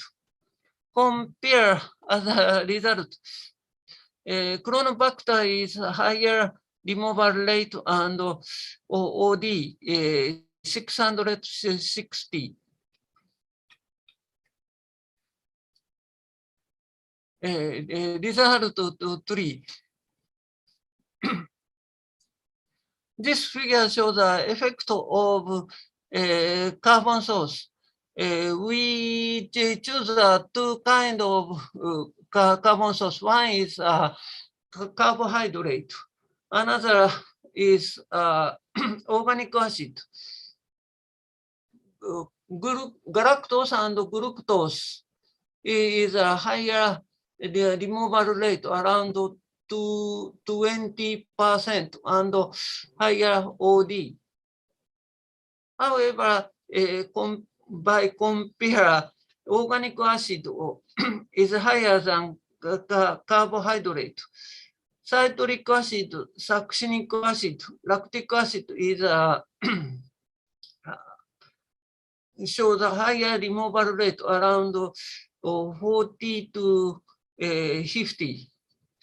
Also, OD may be 0.3 to 0.4. As a result, ammonium removal is increased by carbon sources that are readily available for assimilation. Conclusion. Ammonium in synthetic wastewater removed with biological charcoal. Possibility of microbial membrane formation and assimilation by anaerobic bacteria. This is a Chronobacter. Blast such liberal that it was a closely related species of Chronobacter brevibacillus. Chronobacter are facultative anaerobic bacterium, mainly proliferates.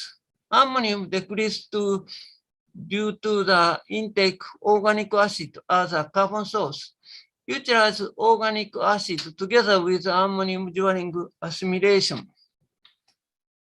Thank you for your attention. テレマカシご清聴ありがとうございました。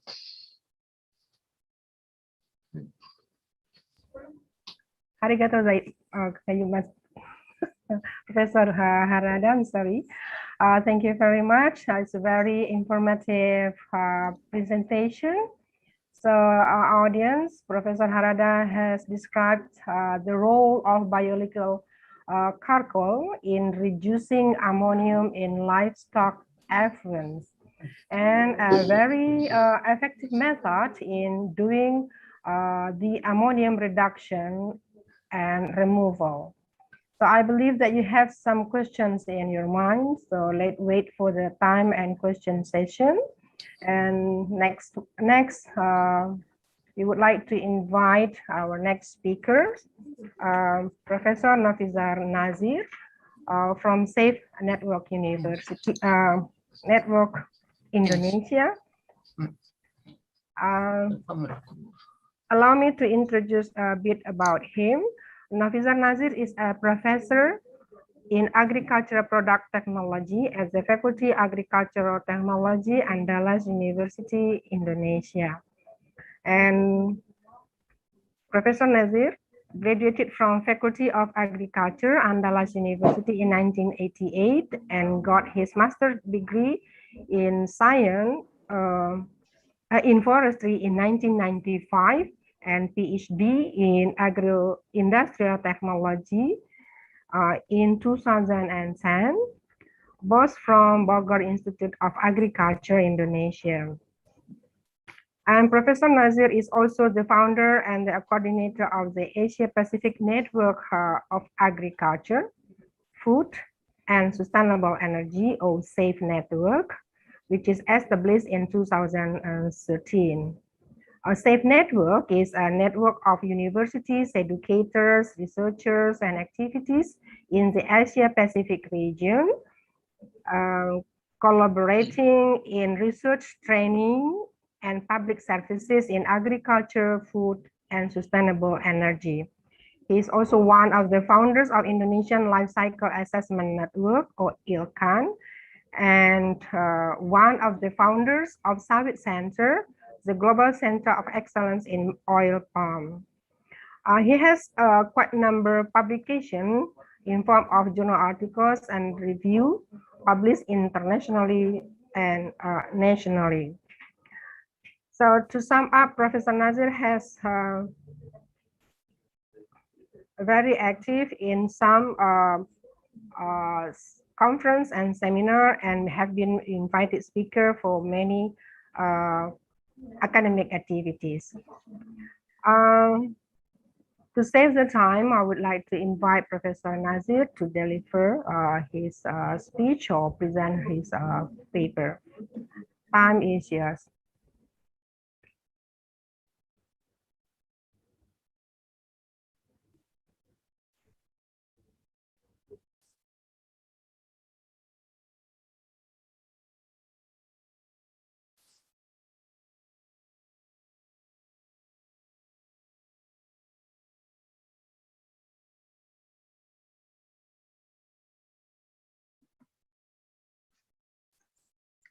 Thank you very much, Ibu Rina, for the very nice introduction for me. And yeah, I would like to introduce the title of my presentation today is on networking in developing food, agriculture, and sustainable innovation. This is the content of presentation this morning. First, introduction. I will show you the few illustration on how networking develop. And second one is what is networking and what is collaboration. I also will mention a bit about the safe network experience in developing networking in Asia Pacific. And after that, we will show you what to do on networking and closing note. Yeah. This is the illustration on how networking is developed. Last time, probably in 2 years ago, our colleagues from University Negeri Surabaya asked me to invite colleagues from overseas to give lecture on functional properties of mushroom in his university. And after that, I contacted Dr. Rashida Fani. She is also from UITM Malaysia. She is also a member, Safe Network members. And she said, okay, to give lecture. And after that, she came to Surabaya to give lecture on functional properties of the mushroom. And the procedure very simple, very quick, and very informal. So how networking make everything become easy and simple. This is the second illustration. I have a friend from Korea, Professor John Han. During Christmas time, probably 1 or 2 years ago, before going back to Chiang Mai, we stay a few days in Bali for vacation, and he contacted me. He mentioned that he will happy to give lecture on university in Bali, and I contacted University Marmadewa to invite him to be a lecturer, and he give lecture in University Warmadewa. Warmadewa University no need to pay a ticket for him from Korea to Bali, and no need to pay the hotel and everything. So it is because of the network that we have developed. Yeah, the next illustration is Dr. Rincia Alfiar Fadri. She is my PhD student. She was my PhD student. conducted her PhD research at UPM Malaysia. And I contacted Professor Aniza Yusuf to accept him to work on her lab at UPM Malaysia. And Dr. Rincha come to Malaysia and doing her PhD research. She used instruments, sophisticated instrument and very expensive instrument, and she no need to pay for the work at the laboratory Professor Yusuf lab at UPM. This is my communication with my students during his activity in Malaysia. And this is why networking is important also, where as Professor Bukhari and Prof. Azwan Matlazim from Malaysia give special lecture at Universitas Udayana and Warmadewa University, and University in Bali, no need to pay for ticket for them, and no need to pay the hotel, and no need to pay for the presentation. It is because of network. Yeah, this is activity during the visit to Bali last time. And yesterday, the doctor candidate from Andalas University who study at Prefectural University of Shima communicated with me, and I asked him to talk to Farada on possibility to master program or student action program at University of Hiroshima, Japan, and the follow-up of my communication with them after this conference at 5 o'clock Japan's time. Probably, inshallah, I will discuss with them from Hiroshima. We have a Zoom meeting at 5 o'clock today. This is also how the activity can be conducted because of the network developed.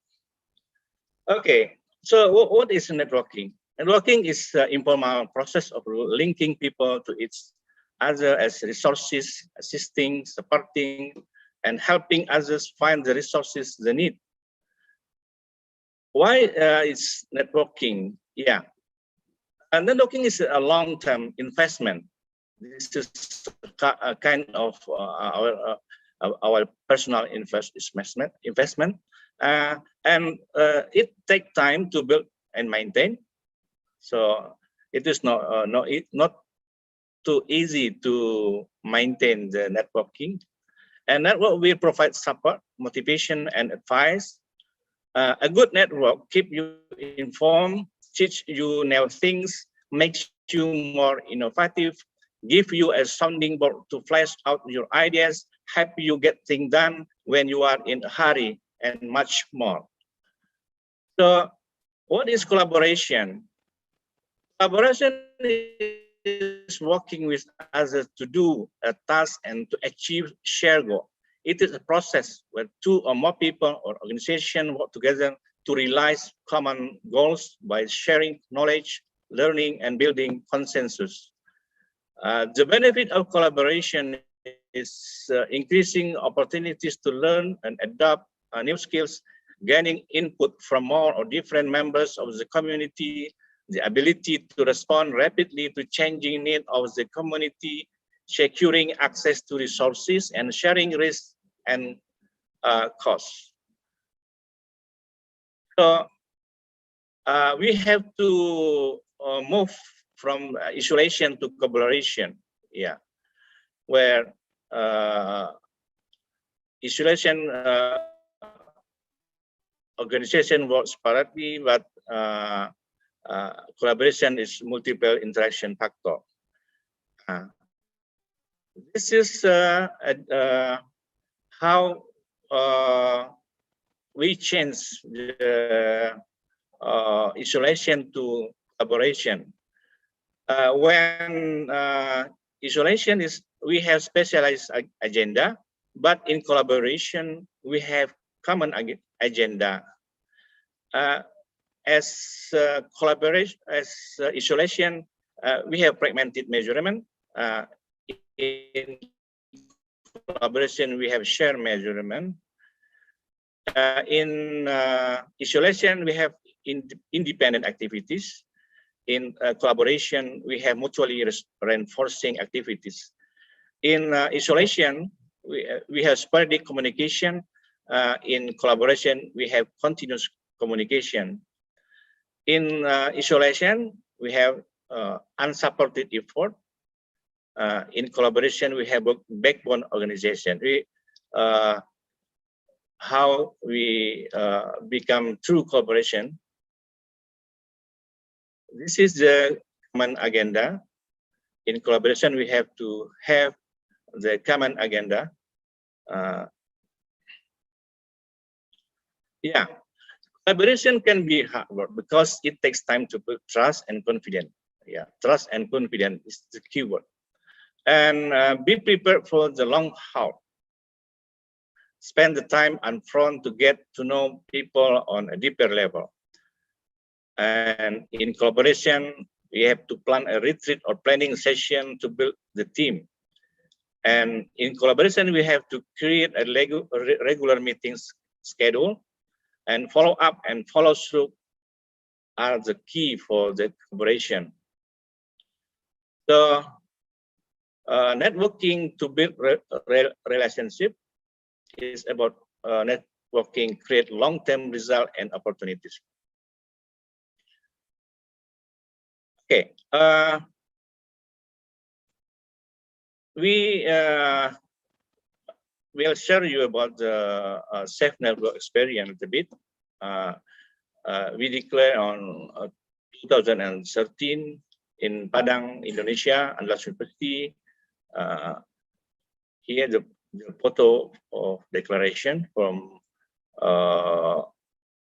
6 countries who declare the safe network, and we have 16 people from Asia Pacific to be declarators, and its mission, objective, and activities. And we have already have 14 country coordinators. 14. We have safe network coordinator in Malaysia, in Vietnam, Japan, Sri Lanka, India, Iran, Bangladesh, Philippines, Pakistan, Fiji, and Thailand, and Taiwan, and also in Nepal, the last country coordinator from Nepal. This is the documentation is our activity in last time. Yeah. Okay. My visit to the Philippines and activity on green technology in in Chiang Mai and Major University, activity in Bogor, also in Malaysia somewhere. The second sector in Bali, okay, is the pictures during this. It's our meeting in Vietnam last time. Yeah, okay. Activity in Vietnam, and this is our activity in Sri Lanka, 2016. Yeah, in my visit to Sri Lanka, discussion with the rector of University of Ruhuna. Yeah, this is SAFE 2017, Malaysia. Yeah, my activity.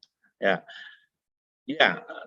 Because of this network, we have many workshops, especially in agriculture, food, and energy, like workshop on 3 system of rice intensification in Bali, and we also have the international workshop on how to develop smart communities with green technology in Thailand, and plasma technology in Bogor here, and regional health and climate change in Thailand, and Bali Green Project in Bali.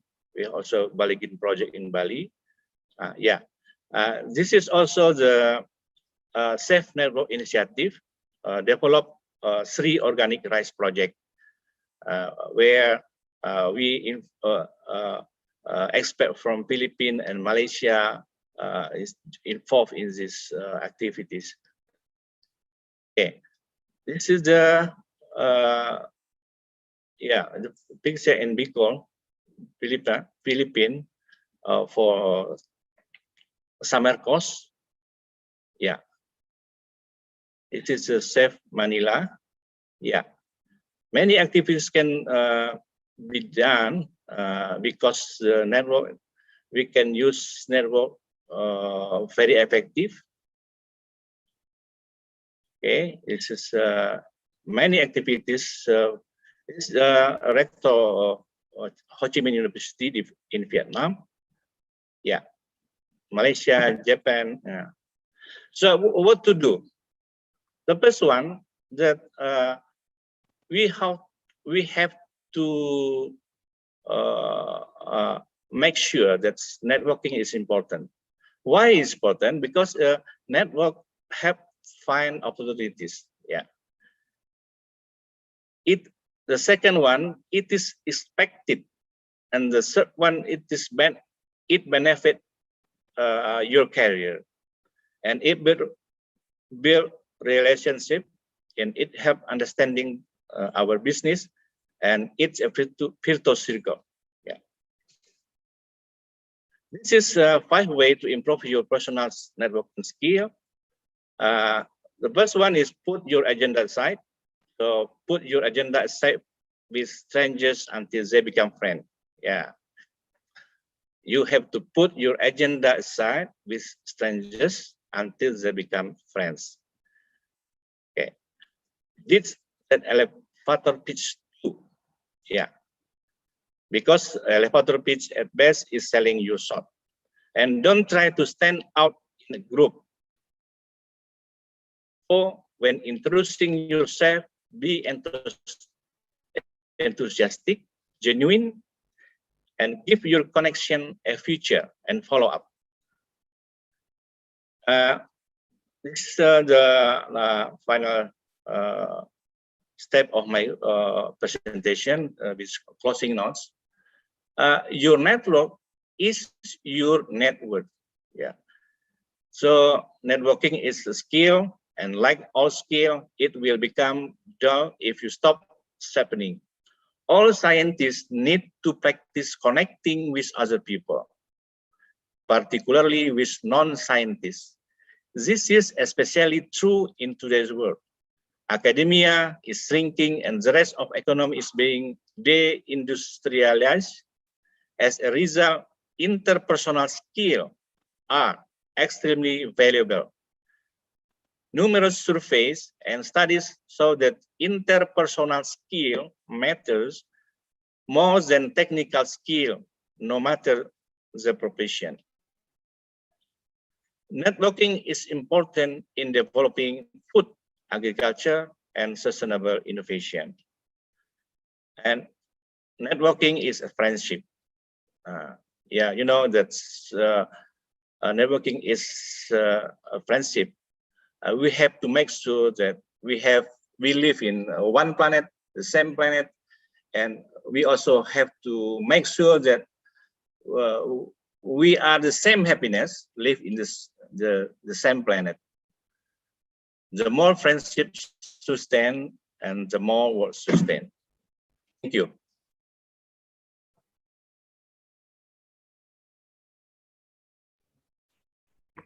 Thank you very much, Professor Nafizar Nazir.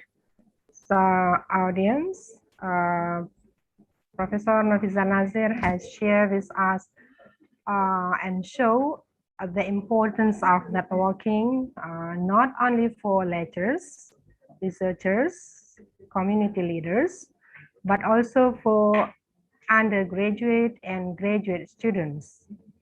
And he has discussed the role of safe networks in enabling many people from different institutions, associations, and different places to collaborate in various fields and for various purposes. So if you have questions and want to share your experiences in networking, please keep it in mind until the question and answer session. So now we would like to come to the next speaker, Associate Professor Nur Huda Faujan. Allow me to read a brief CV of Professor. Excuse me.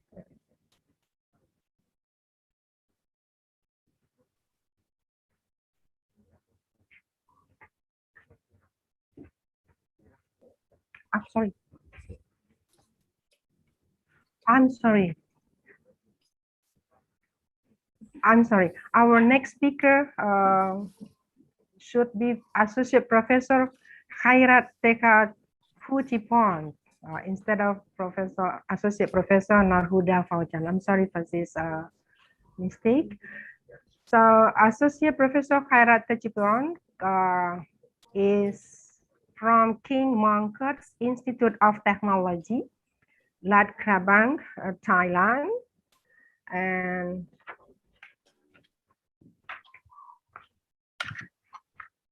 let me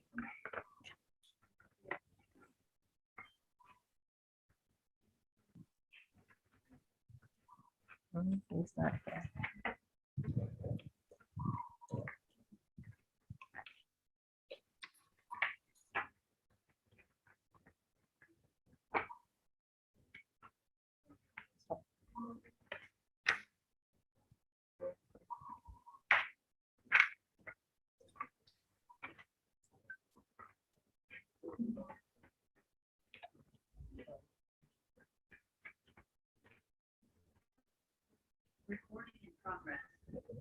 No?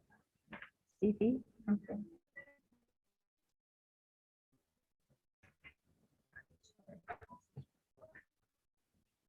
CV. Yeah, thank you very much. I'm sorry for the inconvenience. Let me introduce Professor Khairat very briefly. Professor Khairat is from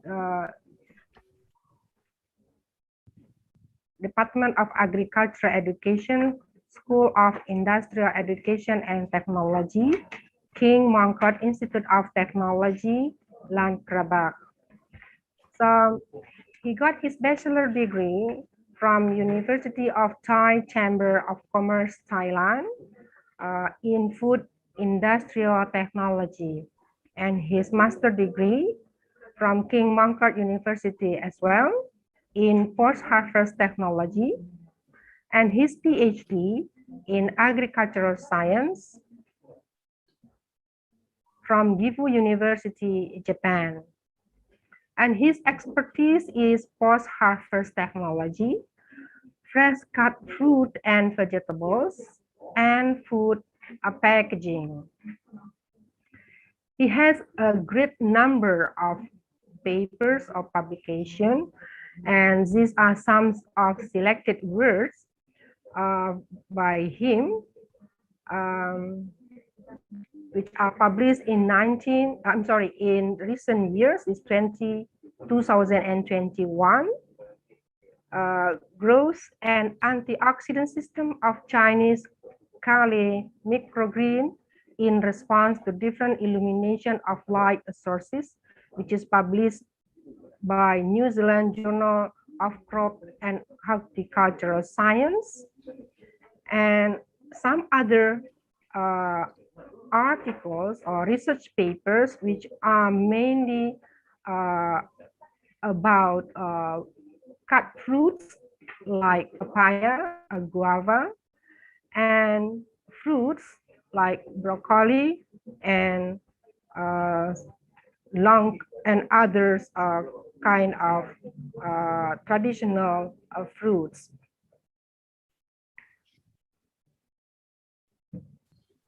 So in this conference, Professor Khairat Techa Futipon, excuse me if I do not pronounce your names correctly, we'll be talking about post-harvest technology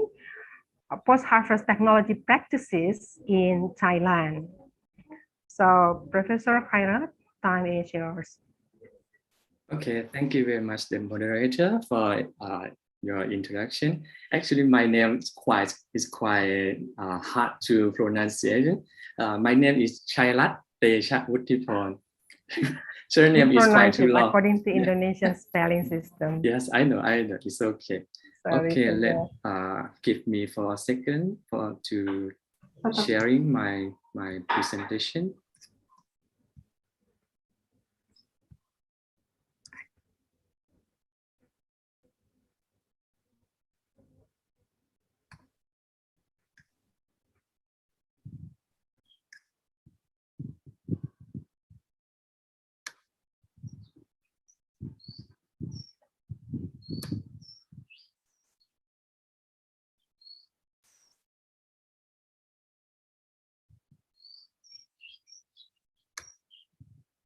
Okay, and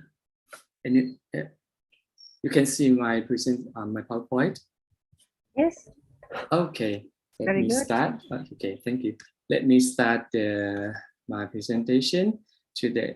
First of all, I would like to say thank you for the conference committee to invite me for give the speech and a lecture in this conference. Thank you very much. About my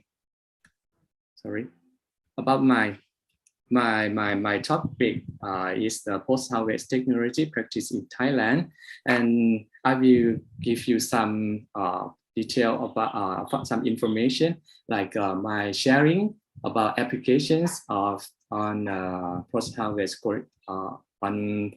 quality of fresh products like fresh foods and also the vegetable. And in the first slide, I show you about these 4 figures. This 4 figure is taken in Thailand during my visiting to some company. The first one is the post-harvest handling of citrus fruit. They use some kind of equipment to wash and some kind of waxing in the packing house of the citrus fruit in the northern part of Thailand. And this also in the northern part of Thailand is the pineapple, Siwi Pule, Kachwa Pule is grown in the northern part located in Chiang Rai and Chiang Rai province, that top of the northern of Thailand. This one is also use some kind of the post-harvest technique we call the foam net. This is also called we can say that this is the technique after harvest to maintain quality of the fresh product as well. And this was I took this photo from the wholesale market. They use it at the last one, the lowest one is here. We use the packaging, so to protect the perishable crop as well. This kind of the packaging, we need a lot of packaging like carton box and also partition and also some foam net to protect the physical impact that from environment and also from during handling to the fruit. And this lady, what she doing something like to correct the grape that to collect to be like a big bunch, and then pack into the basket for exporting or for retail market for further.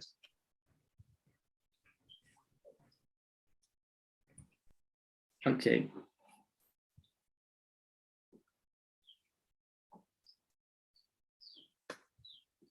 How about the post-harvest technology? Actually, the post-harvest technology is like a technique that used for during handling, storage, and also marketing of the perishable crops and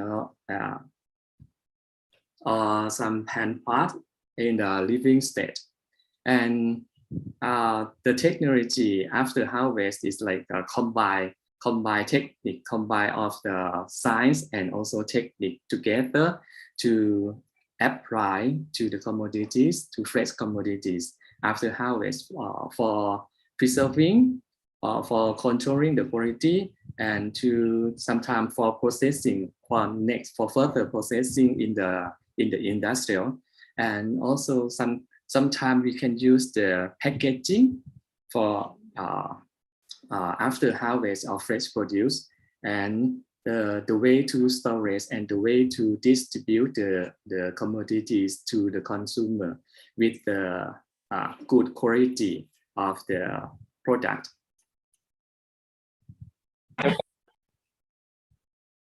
So in this slide, I will show you about the top 5 commercial fruit in Thailand.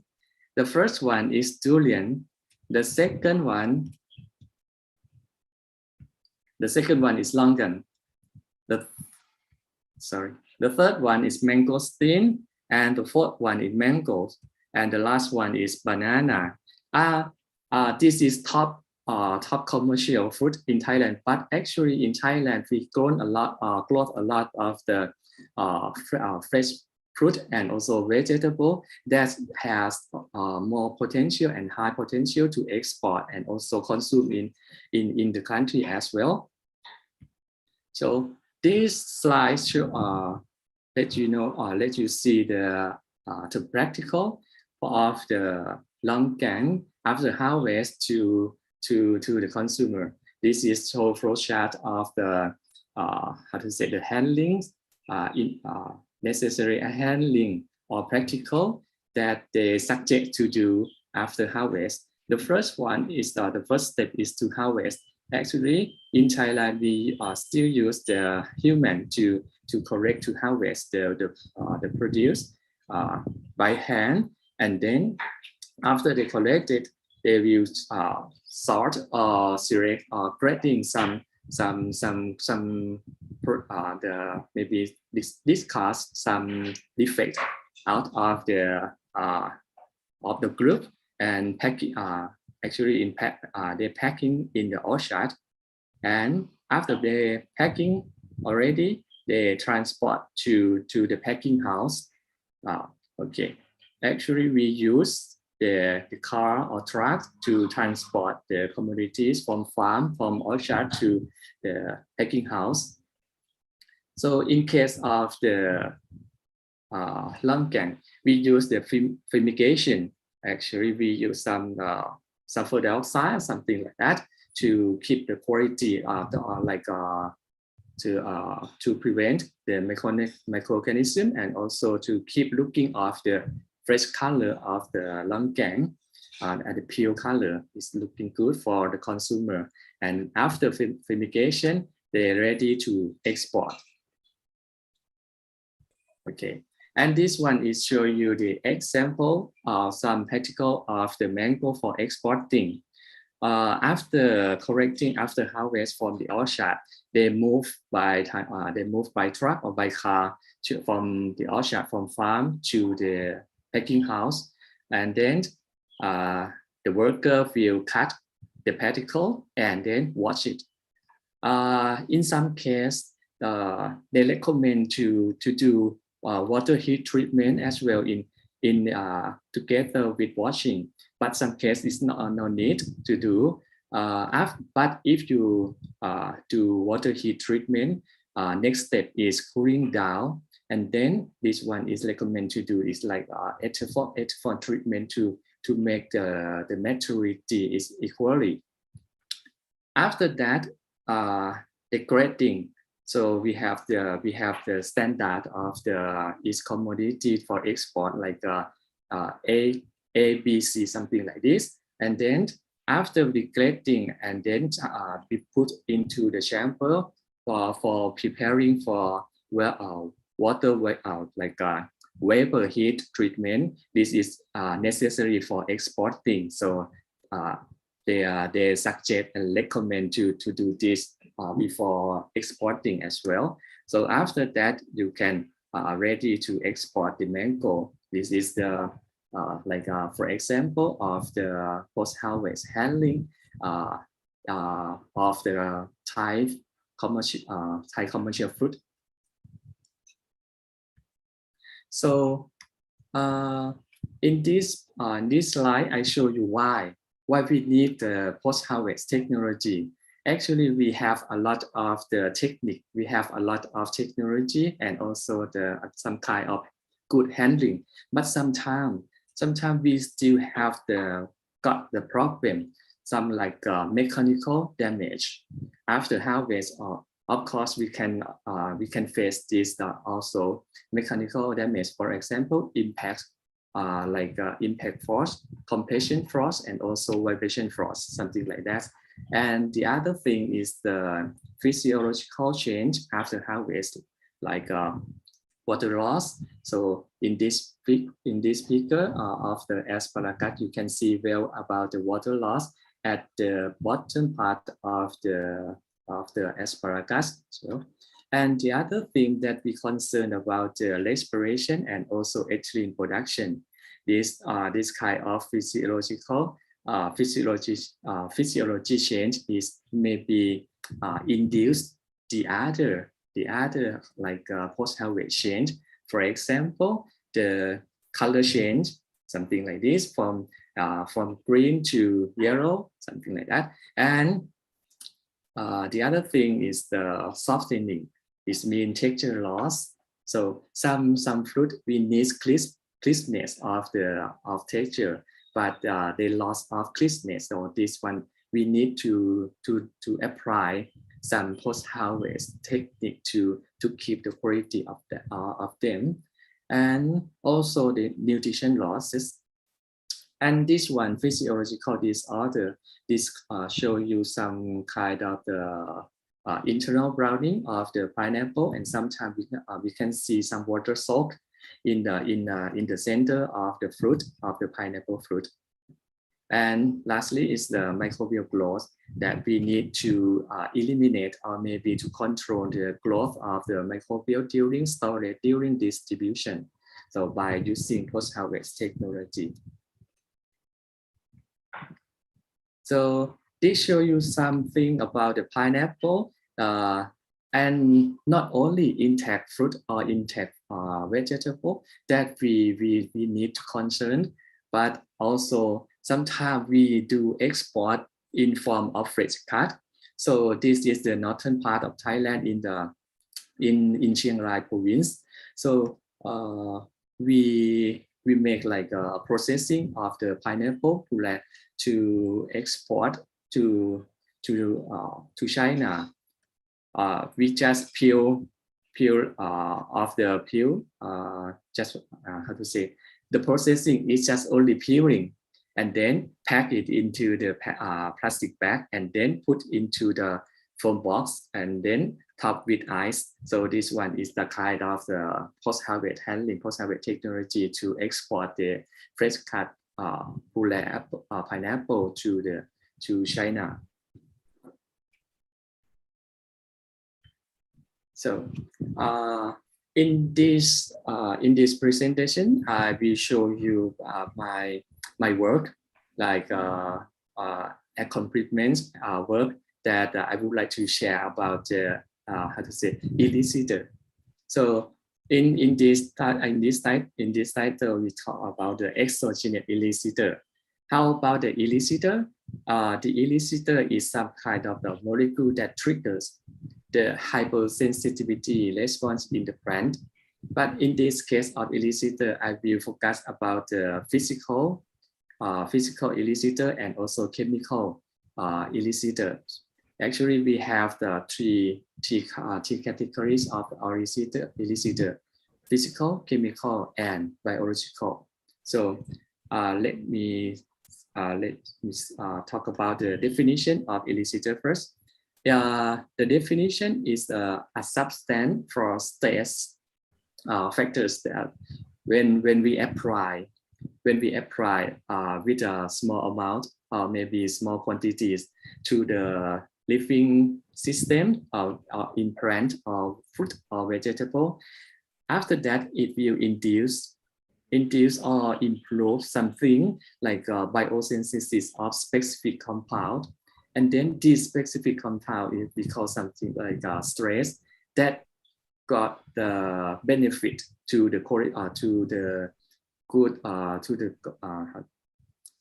good effect for the fruit or vegetable. This one is called elicitor.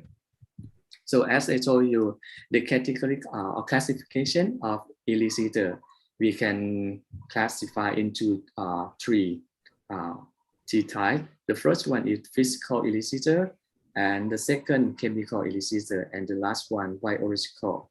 So for example, of the physical elicitor is like radiation and also some heat treatment. Sometimes we use the atmospheric condition to stress the commodities. And next is the chemical elicitor. In today we got I'm gonna go talk about the or salicylic acid. This one is also one kind of chemical elicitor. And we not talk about this one, biological elicitor. So actually they apply about the sometimes we apply microorganism in the community, and then they will react something to make the stress in the commodities later. So at the first one is the physical elicitor. I use the anoxia treatment in controlling the quality of the fresh product. How about what about the anoxia treatment? Actually, anoxia is the kind like condition that the oxygen level is changed or decreased close to 0%, something like that. But we can do something. Is possible? It means like lower than 0.5%. In practical case, in practical case, we do same like control atmosphere storage, but this one is just only short term. So that means short term is mean like for 2 hours or 6 hours or 24 hours, something like that. Not long term like a CA or modified atmosphere, something like that. The advantage of this treatment is to inhibit ethylene production, to reduce the lot development, and to prevent some physiological disorder, and reduce some lipid peroxidation, enhance antioxidant ability, and also this delay ripening in some fruit. And also after they can do everything like something like that, it can extend the shelf life of the commodities as well. This is the citation that I got from the other reference. So this one shows you my research work. Yeah, that's published on the 2016 and 2017 about the anoxia of the pineapple and also in the asparagus. So we can use for fruit and also vegetable. So you can see this, the difference of the time also. So that, if you would like to use anoxia treatment, that means you have to thinking about the sensitivity of that commodity as well. Some for example, this pineapple, the pineapple, you can use 16 hours of anoxia treatment. But in case of the asparagus, you can use longer time than pineapple. But in this case, we can use the anoxia treatment to control. We found that it can control the disorder. If we compare with the control, you can see the control at after 8 days at ambient temperature. We can see the internal browning or water soaking in the center of the fruit. But in case of the anoxia treatment, it's still better than control. And also in this asparagus, we use synergist effect between anoxia and also the packaging. In this case, you can see the wilting shearing of the control asparagus, and also the other found is the color loss. The anoxia treatment can delay the green color loss of the asparagus if compared to the control that without treating with the anoxia. So we can say that in case of the pineapple fruit, it can delay the anoxia treatment can delay the physical chemical changes. For example, like sugar content, ascorbic acid, and some to inhibit the internal enzymatic browning development, like polyphenol oxidase activity at the center of the fruit. And in case of asparagus, it can delay toughening, or the toughness of the spear by inhibiting the formation of fiber. So if compared with the control, the fiber of control is increased higher than of the anoxia treatment. And also it can retain other chemical properties. For example, like ascorbic acid inside the spear. And this one is my recent publication about the post-harvest technology of the of anoxia treatment with the broccoli. Actually, after harvest of the broccoli, the consumer need the green color of the product, but after harvest, the color will be changed. And also the nutrition will also change as well. For example, the main of the compound is the ascorbic acid content in the broccoli. It can be lost even you keep it at low temperature as 5 degrees centigrade. So we need a post-harvest treatment to control this loss. So I found that the application of the ethanol have been explored in many years in terms of what? In terms of antimicrobial properties. Sometimes we can see some reference that they talk about they use ethanol vapor treatment. They use the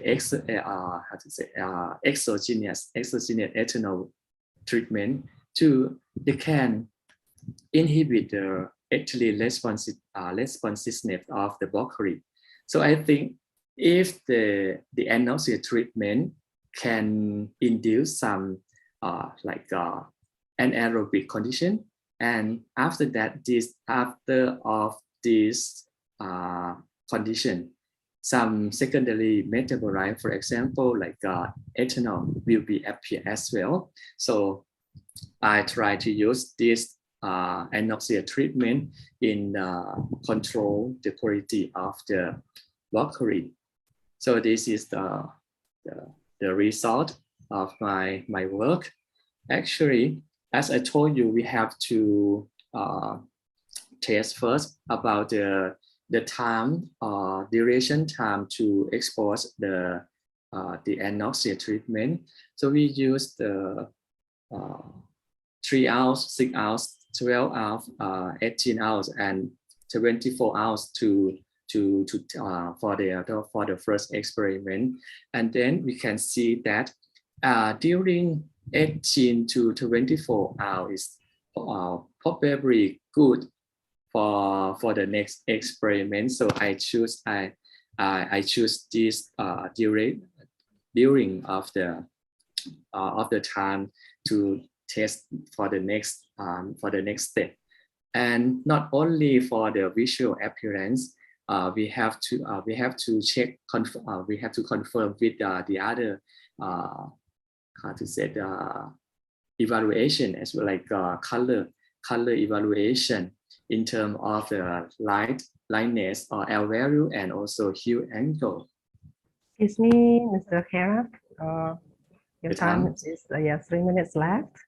Okay, I will go briefly in my work right now, and to show you the result after we select the time of 18 to 24 hours. We can see that the best treatment is the 20 hours of the short-term anesthesia treatment. We can see the good result of it can maintain the content of chlorophyll. That means the green color is still better than the other treatment. And also the internal quality like ascorbic acid, this one is still higher than the other treatment as well. And this shows the result of the ethanol concentration. After treatment with the anoxia, you can see the accumulation of the ethanol inside the floret at different of the time of anoxia. And the second, as I will show you about the chemical elicitor, is the salicylic acid. This actually salicylic is belong to phytohormones, which classify as the phenylpropanol compound. Sometimes we can use to induce or to simulate biotic or abiotic stress in the plant as well. So we can see a lot of exogenous salicylic application.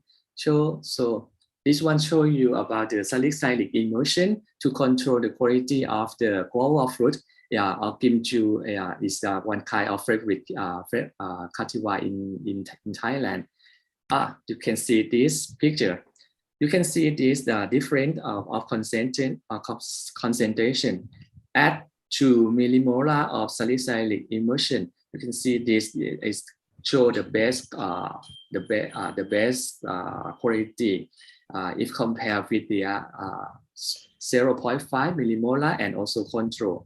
This control, you can see some disorder or some deterioration during after storage for 18 days.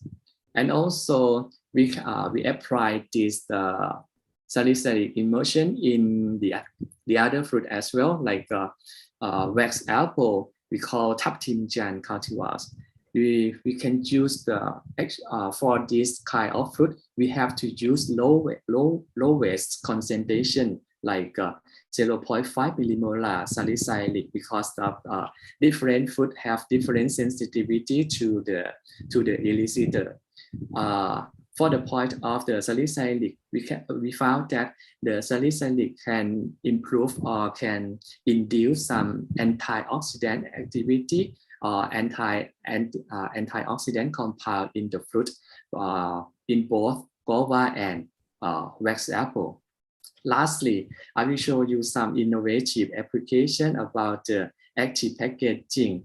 So in my case, I will show you about the antimicrobial packaging. Okay, let me show you about this my work. I use the essential oil and put into the pad like a sachet or and contact on the packaging, and let them release the volatile compound to control the microbial count in the fresh cut or minimally processing green papaya in the packaging. So this is the result. You can see we use the capsicum oil and garlic oil to control the growth of the microorganisms. In case of the Staphylococcus aureus and Escherichia coli, we knock them into about 4 to 5 log CFU. And then you can see the effect of this kind of active packaging is can control the growth of the microbiome, especially in the Staphylococcus aureus. And we found that we can say that it cannot affect the acceptability of the biopanelists in this case of using the volatile compound like capsicum oil and garlic oil. So that is all my presentation today. Thank you very much. Thank you very much. It's a very nice presentation. Audience, let me conclude that Professor Sherrod has described the importance of handling, storage, and marketing perishable crops such as fruits and vegetables. And he also has shown us how post-harvest technologies contribute to the purposes of preservation, quality control, processing, packaging, by sharing with us his research in some fruits and vegetables such as broccoli, asparagus, and papaya.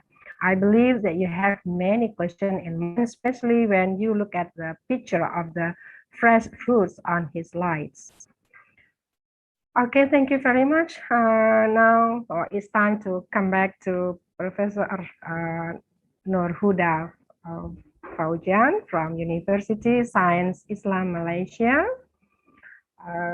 Good morning, Professor Nur Huda. Nice to meet you in this conference. Allow me to read your educational backgrounds. Dr. Nur Huda got her bachelor degree in science with honors, distinguished, in food science and nutrition from University Kebangsaan Malaysia, Selangor, Malaysia, and her Master of Science in food science, also from the same university, and her PhD in biotechnology from University Putra, Malaysia.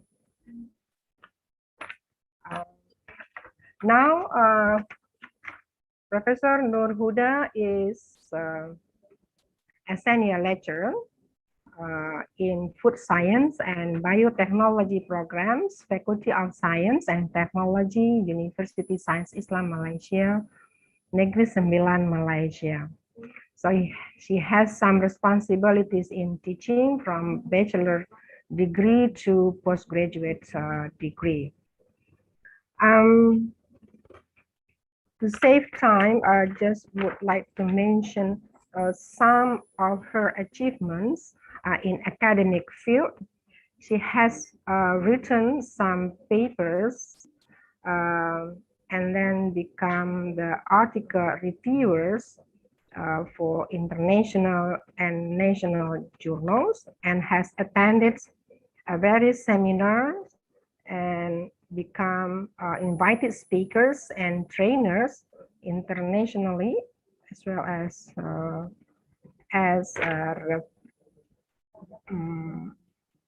a trainee in various workshops in Malaysia.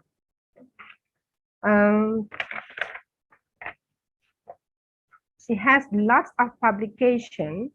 I just would like to mention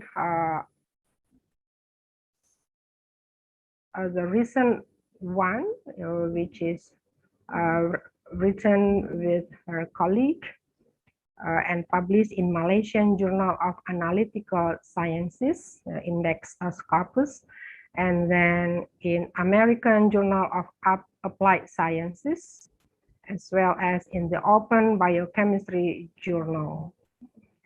So due to the shortage of time, I would like to invite Professor Nur Huda to present her paper, So Professor Nurhuda will talk about recent trends in sensory analysis.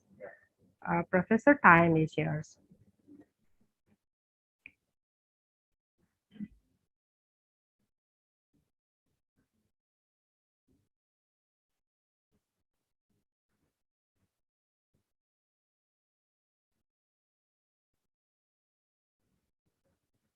Is Professor Nurhuda with us? Yes. I think you are still mute. Excuse me. Yeah, now.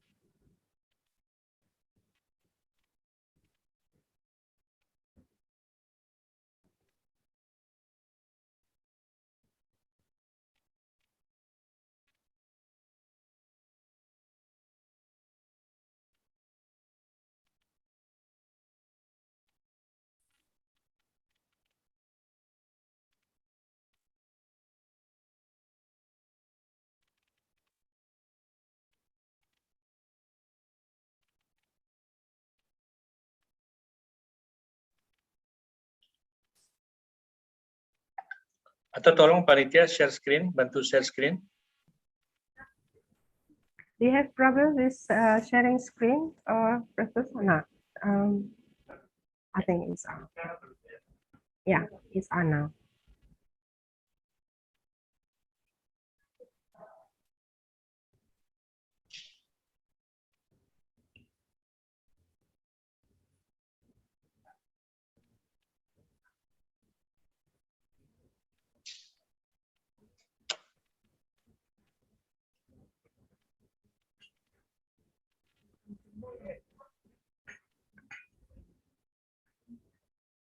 Okay. Yeah, we can see your slides.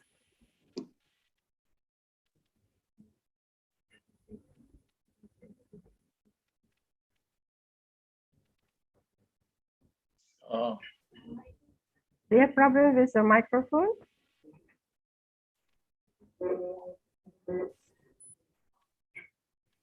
I think we cannot hear her voice.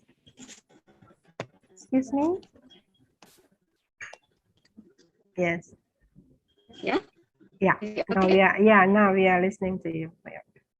Okay. We can hear you now. Yeah, we can hear you now. Is it okay? Yes, I guess so.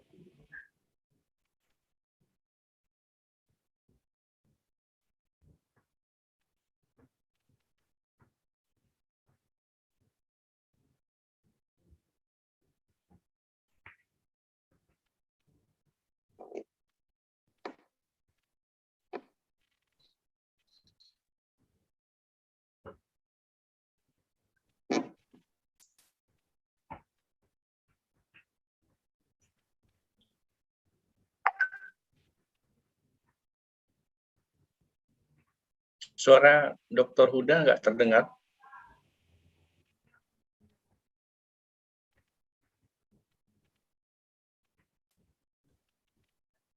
Okay. Assalamualaikum and good morning.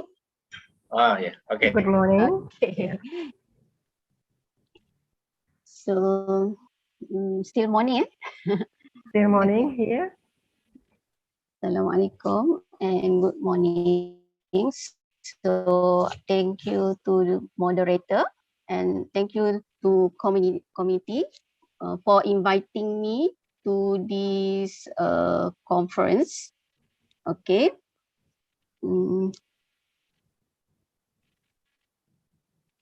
So I will present about a recent trend in sensory analysis. Okay, I'm Dr. Nurhuda Faujan from University Science Islam Malaysia in Food Biotechnology program, Faculty Science and Technology. Okay, next slide, please. Okay, before I go further, I just introduce myself. Even though the moderator have introduced myself. So basically, my academic expertise is in food science, okay, mostly in meat product, okay, sensory analysis, food antioxidant and probiotic bacteria. So this is my link for academic link, research kit, and Google Scholar. Okay, if you want to contact me, you can email me to the email nurhuda@usim.edu.my. Okay, next slide. Okay, before that, I just want to let you know where is the locations of University Science Islam Malaysia. Actually, University Science Islam Malaysia is nearby to Kuala Lumpur International Airport within 15 to 20 minutes only. So if you just touch down to in KLIA, so maybe you can go to University Science Islam Malaysia. Okay, like UPM and UKM is far from KLIA, even though it's near, even though it's nearby. UC is the nearest in KLIA. Okay, next slide. This is my faculty. This is the chancellery. Yeah, this is the chancellery building. When you go to in front of the gate, you can see this building first. Okay, next slide. So basically, this is the outline of my presentations. So I will just like introduce what is actually sensory analysis, why sensory analysis is important in food industry, and what is actually recent trends in food sensory analysis, and the challenge when you want to do sensory, because sensory is actually related to the consumer preference and acceptability. Okay, next slide. Okay, as we know that sensory analysis is a scientific discipline used to evoke, measure, analyze, and interpret reaction to those characteristics of food and material as they are perceived by the human sense, by sight, through eye, by smell, through nose, by taste, through tongues, by touch. Usually you touch the food, use your skin or hand, and hearing by your ear. Okay, so all these characteristics of food you perceive by human sense, okay, like the color of the food, the taste of the food, the appearance of the food, and so on. Okay, so next slide. So what sensory analysis is considered as scientific method, because this sensory analysis is actually when you taste the food, you need to collect the data. Okay, after you collect the data, you need to analyze the data using statistical analysis to understand what is actually outcome of the data. For example, okay, if you want to reformulate or you want to develop new product, okay, you want to know whether that kind of product is accepted by consumer. So you need to design the experiment, your product, and let's say you take from the product, or you want to compare your product with market. So you need to design the experiment and then you collect the data. If your finding is similar to the product in the market or better from the market. So that's why we consider that sensory analysis is a scientific method. Okay, next slide. So sensory analysis is not just taste food, okay? Because every day we taste food, isn't it?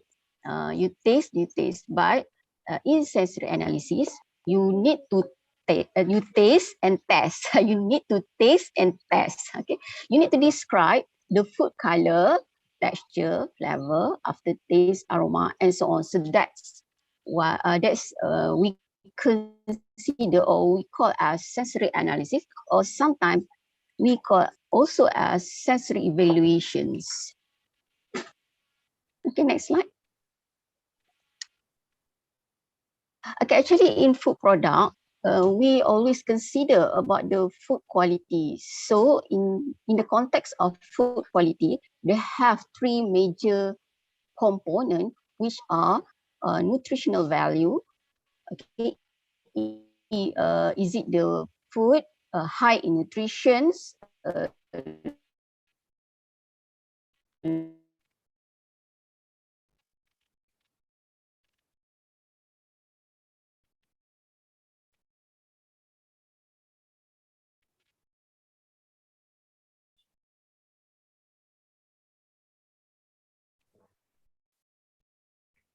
But the most important thing in food is acceptability or consumer acceptability. Because if you produce a high nutrition food or low sugar food or high fiber food, but if the consumer can accept that kind of food, it may be I think I can say that waste time to develop the food, because the meaning is consumer can accept and prefer that kind of food. So that is the challenge when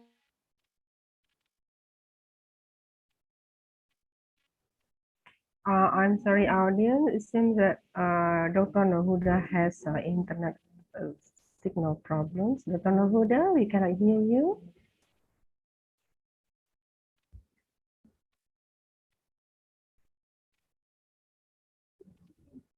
Yeah, it often happens in virtual meeting or conference.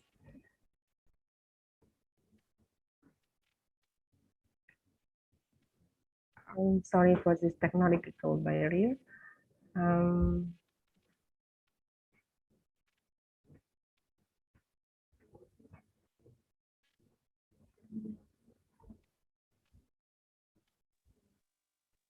okay, next slide. Yes. So in terms of food quality, if you look at this diagram, you can say that food quality is actually comprised of traceability, labeling, packaging, microbiological contents, information, packaging, bacteriological innovation. But the most important thing here is sensory acceptance or consumer preference. Okay, next slide.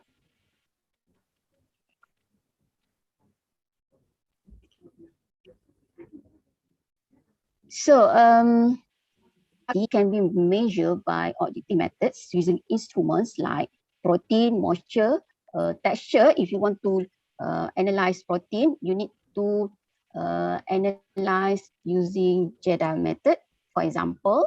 Or if you want to measure moisture content in the food, you need to measure the moisture using oven drying. Or if you want to measure the texture, you need to use texture analyzer. But when you, but this kind of instrument, actually one single instrument can only analyze one character of the food.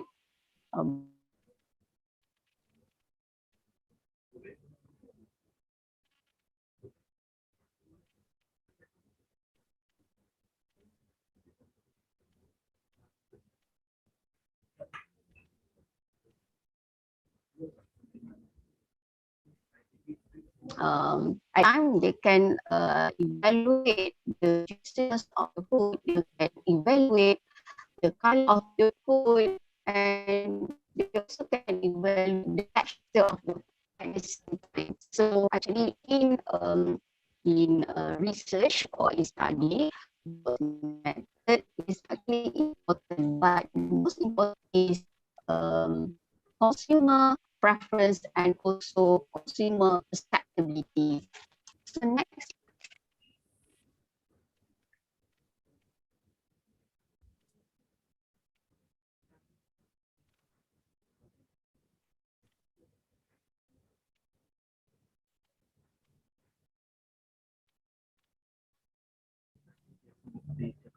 Okay.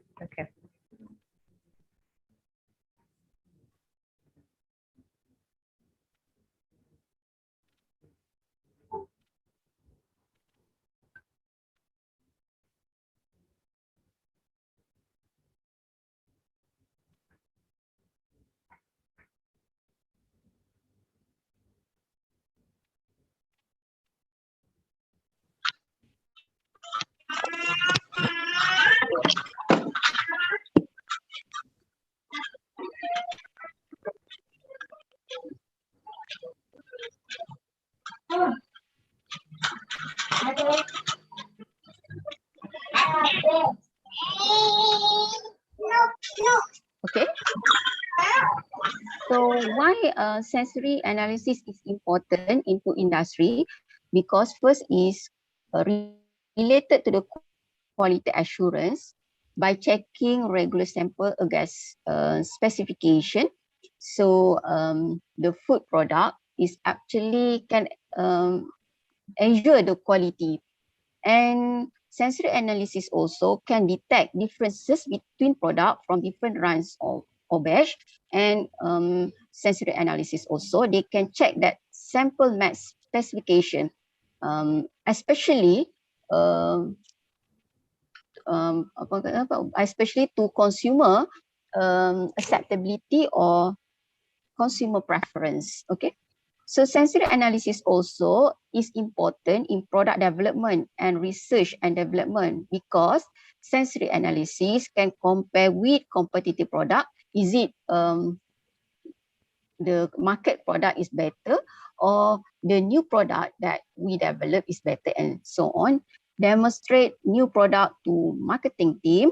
Improve product by modifying or changing the ingredient. This is the most important thing. When a market want to change the formulation or ingredients, sometimes they don't want consumer know that the ingredient have been changed, but the cost is still same to promote new or reformulation product to consumer. So in terms of packaging and design, sensory analysis is important to test packaging measurement of a characteristic involved with packaging. In market research, sensory analysis is important to collect information on consumer acceptability. Okay, and the last one, sensory analysis is important in advertising because some terminology like low fat, no added sugar, or no cholesterol is supported by sensory analysis. Okay, so next slide, please. So recent trend in food sensory analysis is actually develop human sensor response and electronic sensor array response like e-nose, electronic nose. They try to develop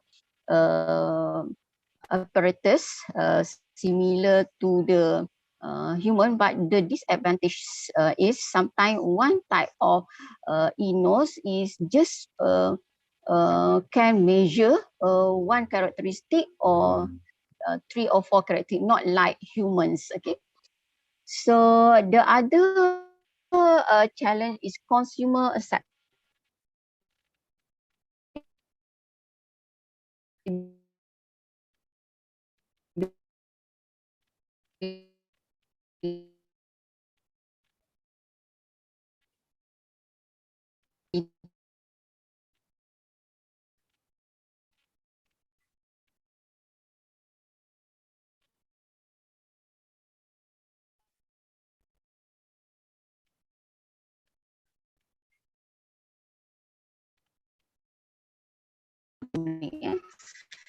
We don't know whether eating previously they like to eat like fast food, or they tend to go to the QSR restaurant service and so on. But at that time, after the pandemic, maybe they have changed eating behavior in home or others. Okay, so next slide, please.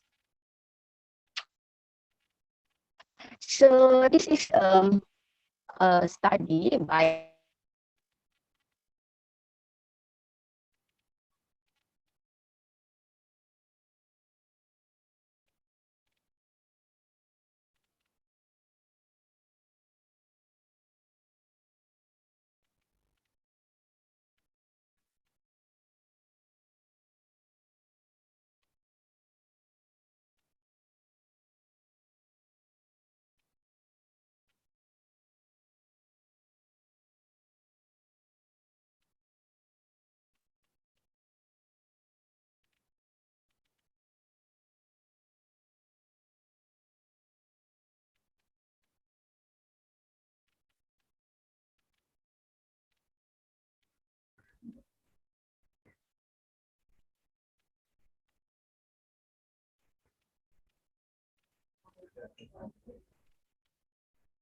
Excuse me, Dr. Nurhuda, we are not listening to you. We cannot hear your voice.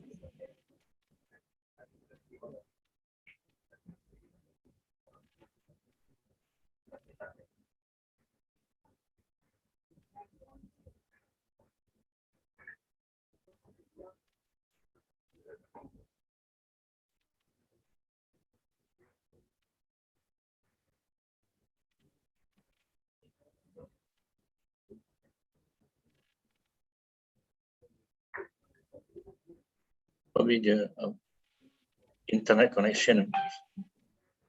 Yeah, I believe so.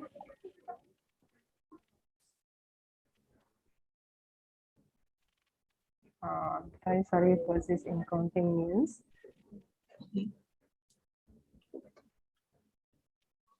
Coba next slide, panitia.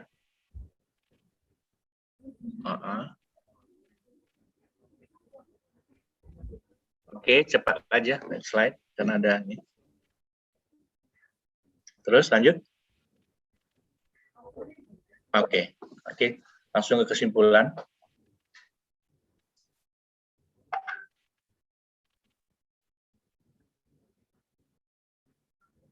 Oke, berikutnya.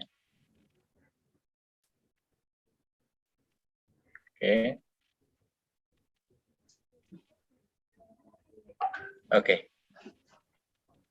Ya, mungkin moderator bisa menyimpulkan aja.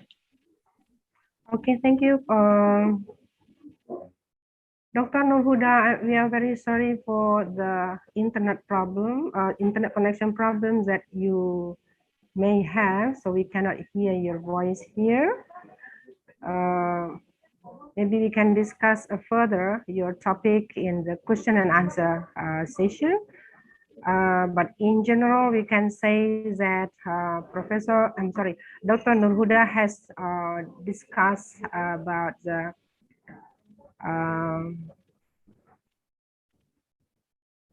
how to do research which apply sensory analysis, scientific method, which not only taste, but also test food quality, such as color and taste. And she also has shown us the importance of sensory analysis in controlling food quality, as well as recent trends in sensory analysis. I believe that you are interested in this kind of analysis, but because of the internet connection problems, we cannot really hear her description about this. Also, keep your questions in your paper to be discussed in the question and answer session. Now we come to the last speaker in this conference, Dr. Helen Martinez. Hello, Dr. Helen. Nice to meet you in this conference. Let me introduce Dr. Helen to you all. And Dr. Helen Martinez is a senior staff at the Philippine Center for Post-Harvest Development and Mechanization Science, or PhilMech, City of Muñoz, Nueva Ecija, Philippines. She started her career as at this center in 1990, and she has a long experience in leading national projects in the Philippines. And during the last 3 years, he has been a national leader for 4 national projects in community or farmer-based enterprises. She also a member of National Technical Working Group of PhilMax projects on a Gender and Development Program, Agriculture and Mechanization Research and Development Committee, Gender and Development Committee, and then village level co-worker. And in this conference, she will be talking about empowering coffee farmers, a lesson learned from the Philippines. I believe her indispensable experiences in leading several projects in community-based enterprises will be valuable information and insight for us today. So, Dr. Helen Martinez, time is yours.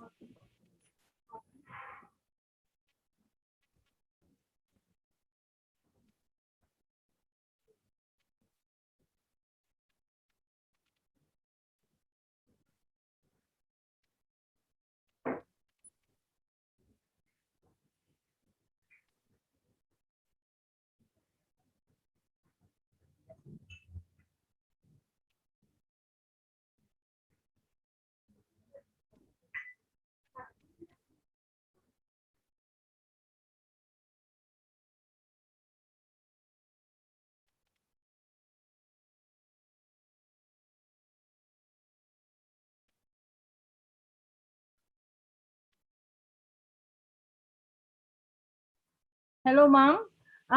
Dr. Rina, thank you. Can I be heard from here? Yeah, we can hear you very clearly. Thank you, Mom. I'm Rina, our pretty and eloquent moderator, and my best friend, the better half of Dr. Novi. Really nice to meet you here. From the Philippines. So I am the last speaker, and we're about to have lunch. That's 10 minutes away. That's 12 o'clock. So I'll go straight to my presentation. The title is Empowering Coffee Farmers Through Post-Harvest, Lessons Learned from the Philippines. Actually, I will just be sharing a case from one of our model community-based coffee processing enterprises. Oh, I have some.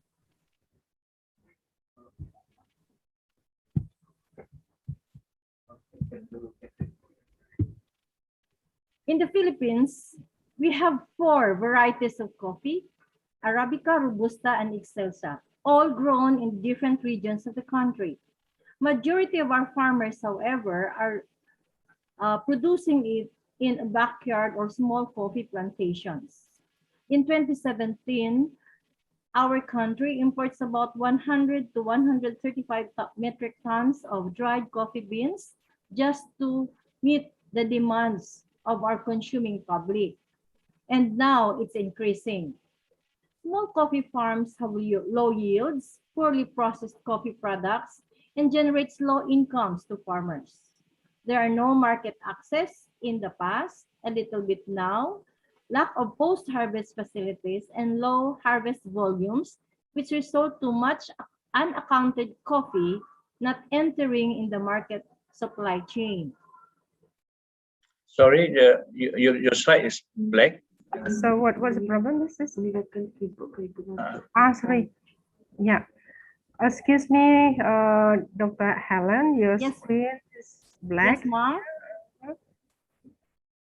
Could you check the problem? We cannot see the slides. Oh, you cannot see the slide. Okay.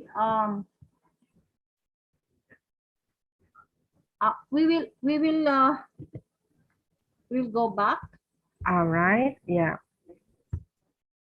Now we can see them. Would you like to choose the slide share? The slideshow. Yeah. Slideshow. Yeah. So we can make it. You can make it bigger.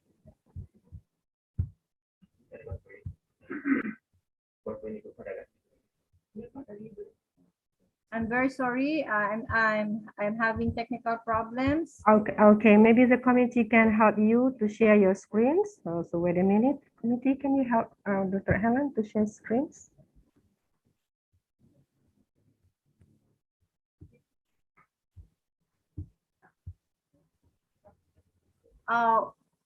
It's okay or not? How about now? Did you see it? Yeah, I can see it. Hopefully there will be no problem anymore with your slides. So maybe you can go on now. Yung full screen. Full slide.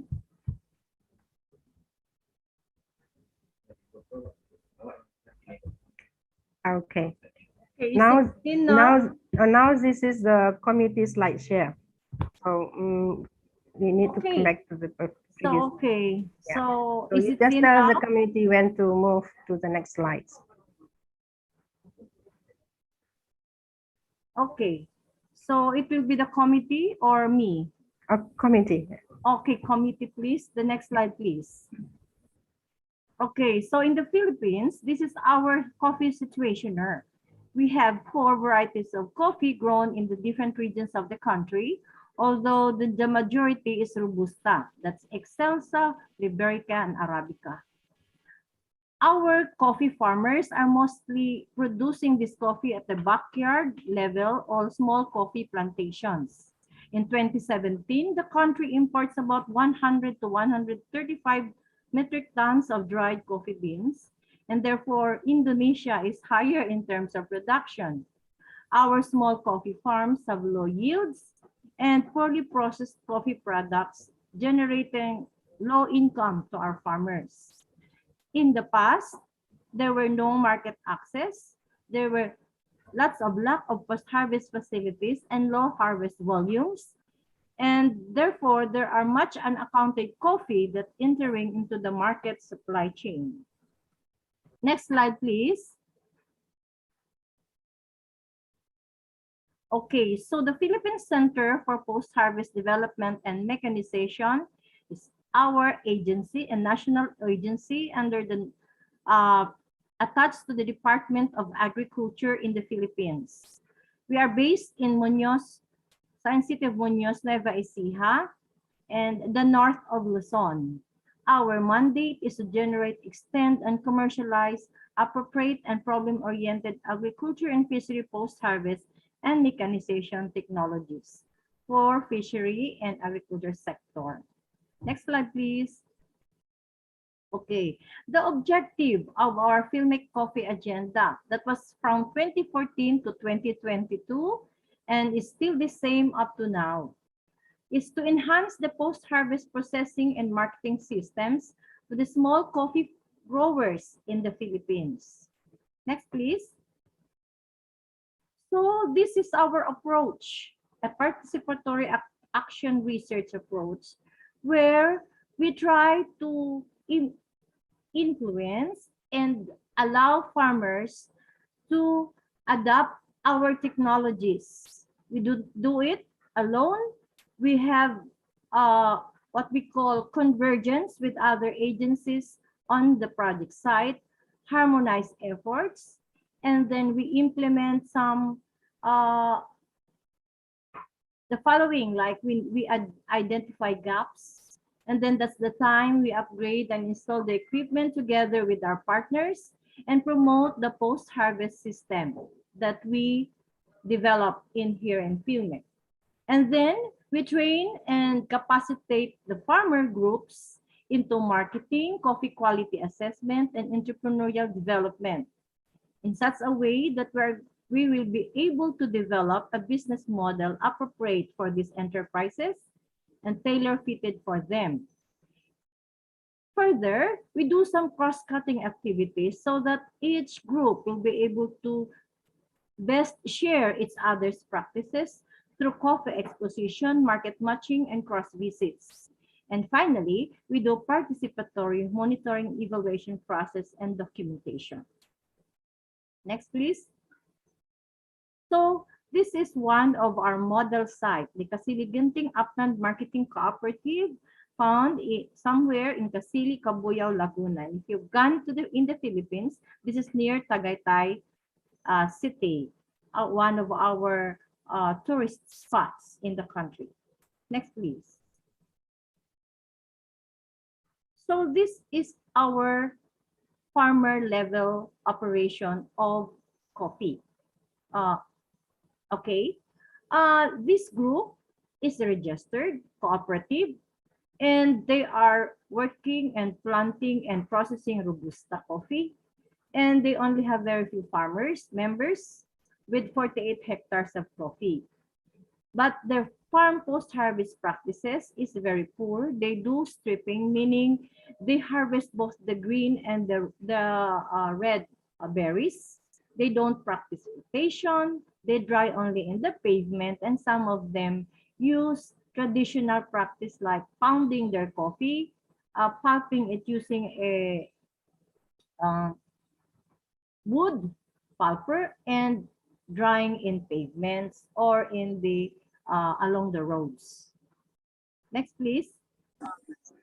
So our farmer level has operation of coffee has a lot of issues. They are the following, and I've already mentioned earlier in my rationale. So the quality of our coffee is poor, therefore the price is low, and eventually low income for the farmers. They don't also have enough entrepreneurial skills, lack of post-harvest facilities to be used, and they were not trained properly to produce quality coffee for their chosen market. Next, please. So Philmec developed what we call the post-harvest system. This is just not equipment and practices, but it's a system where farmers will be able to have a control in the processing and market of their produce. So we cluster them, and the clustered farmers will sell their coffee in a community-based coffee processing center. It starts from picking the berries, the red berries, and practice all the proper post-harvest using appropriate and recommended post-harvest practices like proper drying, proper MC determination or moisture content determination, proper use of colors, and sorting of the green dried coffee beans. This is the dry method of processing coffee. Next slide, please. Then we also recommend another method, which is what we call the semi-wet method. It's the same from the other one, except that instead of drying the berry immediately, you have to pulp it first. So when you dry it, there's a little bit of, it shortens the drying time, and eventually there will be faster operation in the cooperative. And further, they do some additional value adding by having it roasted, ground, and selling it in a form of roasted coffee. Next slide, please. So what happens when we introduce this kind of operation to this group of farmers? We were able to discover that from their practices before, there were changes. So some who never tried the semi-wet method have tried. Those who practice stripping increases in form of improvement, like they already don't care if they go back to the farm to just pick the red berries, which is very good.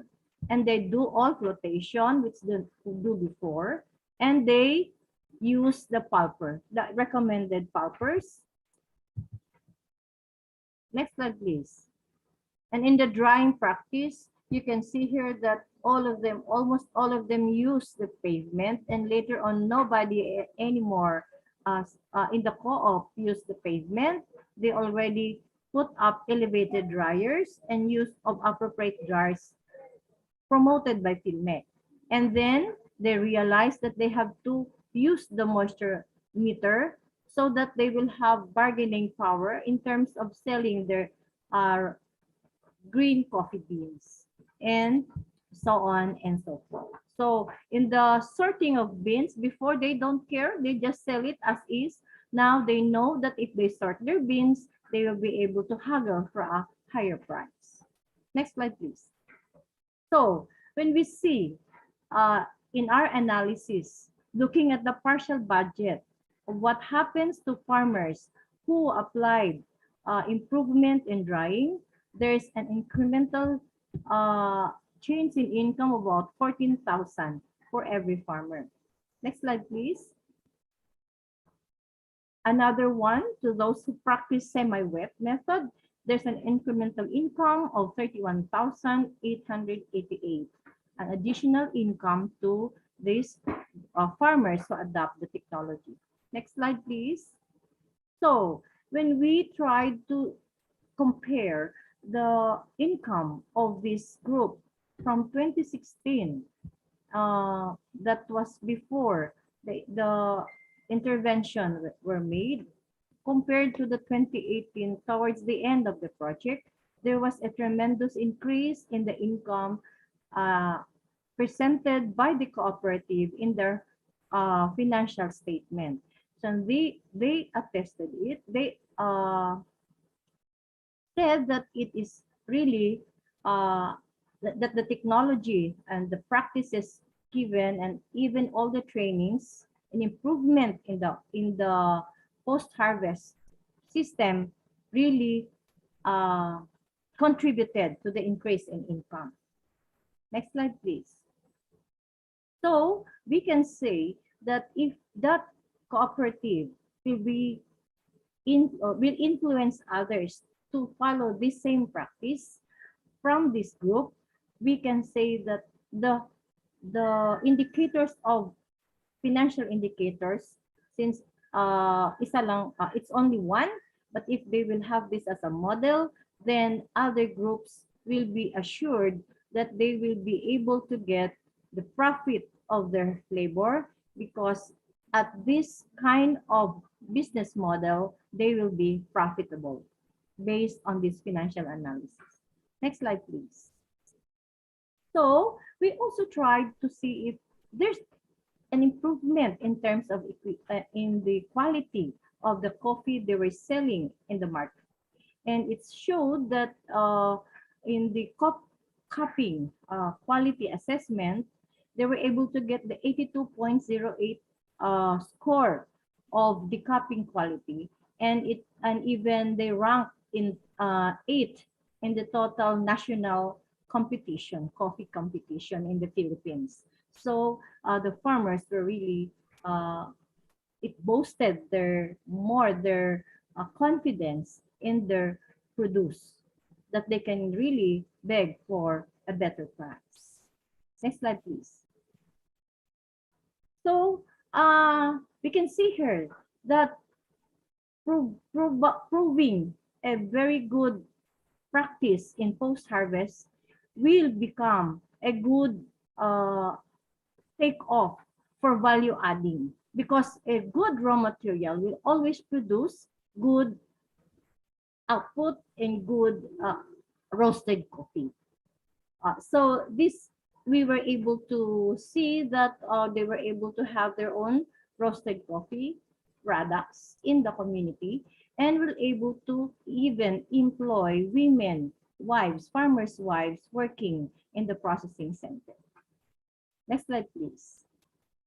Also, other effects is that we were able to develop strong convergence of support from our partners in the Department of Agriculture, in the local government units, and there's a synergy, and all efforts of the government were not wasted, and even it became more beneficial for us and for the farmers. Next slide, please. As I've said earlier, we were able to develop also a convergence in terms of sharing practices from one best group to the other.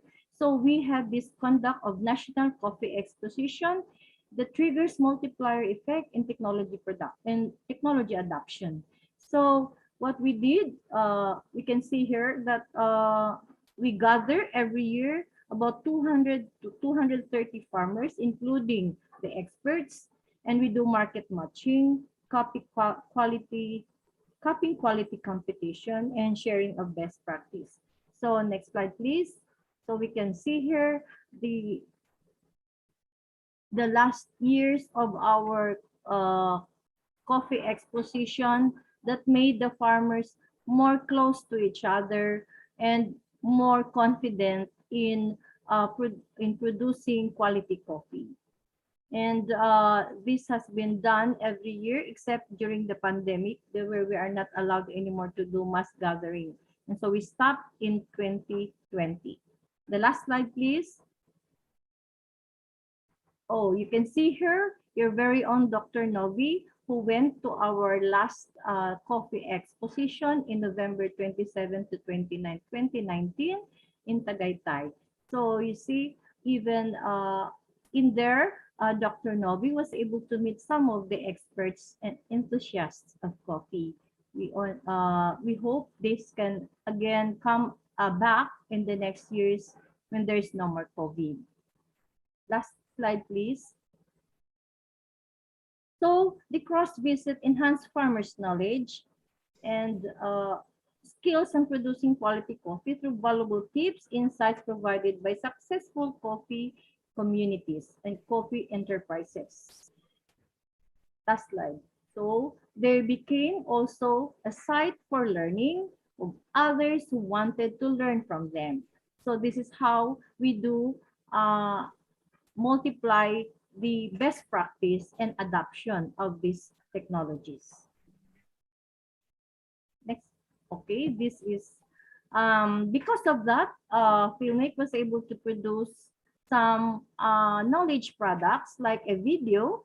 We can share it to Indonesia if we are allowed, and then we also have other IEC materials for sharing. And I think this is the last slide. Finally, we would like to look as a vision beyond 2022 and enrich coffee industry to improve post-harvest processing and marketing systems of farmers, increase production supply of coffee, improve quality of coffee beans and byproducts, increase incomes of small coffee Filipino farmers. Thank you. And if you want to contact Filmec, our office, you can just send us an email and we'll be here to support whatever University of Andalas or the rest of SAFE Network needs. Thank you. And in behalf of our director, the Philippine Center Post-Harvest Development and Mechanization, and all officials of Filmec, we are really grateful for this opportunity of sharing this to you. Mabuhay! Maraming salamat po. Selamat. Thank you very much, Dr. Helen. I love this topic because I like drinking coffee. Audiences, Dr. Helen's presentation is very interesting because we also promote coffee as one of the traditional drink in Indonesia, especially in West Sumatra.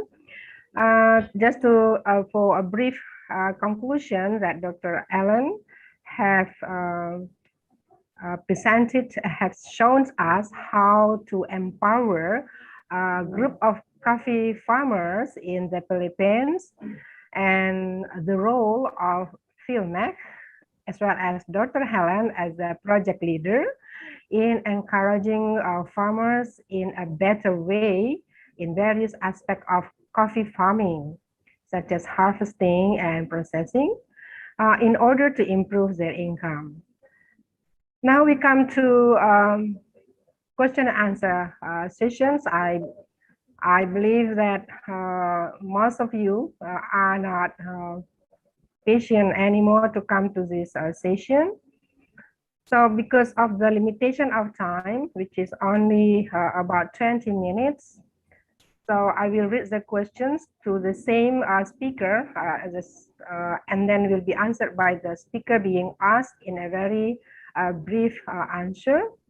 Now we come to the first and second questions from the audience, which are addressed to Dr. Let me check this.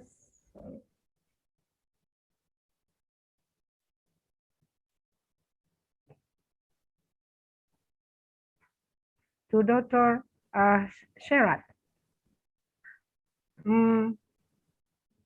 You use essential oil for handling some fruits. Would you like to tell us how do you do that in general? What kind of type of essential oil? Is it oleoresin or oil? Thanks a lot. So thanks. Okay. Okay, thank you for the question. In brief answer, please. In brief, Sorry. okay. Okay. Actually, in this part of my experience is just to, I have no experience in intact fruit, but in case of my present, I show you about the fresh cut alive papaya, so called about the salad. This is the famous Thai salad style. So I used it in case to be represent like a sample of my research. And I used some kind like for the oil I use in this experiment is kind like crude extract from capsicum and garlic. So yes, maybe we cannot say this like it's not like essential oil, but maybe just a crude oil or something like that, and put into the pad and attach inside the packaging. And then just let them release the volatile inside the packet, something like that. Thank you very much for a very brief answer. And the next question is addressed to Dr. Nurhuda from Dava Perdana Putra. Is it possible to produce any objective sensory analysis of fresh products, I think? Dr. Nurhuda.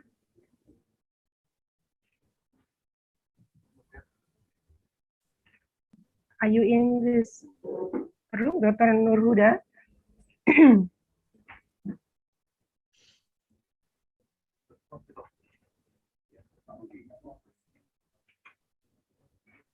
Hello, Dr. Nurhuda. So I think we come back to Dr. Nurhuda and later on, and then we move to the next question, which is addressed to Professor Harada. Yes. I'm sorry. Okay. Dr. Nurhuda is with us. Do you hear the question, or should I read it back to you?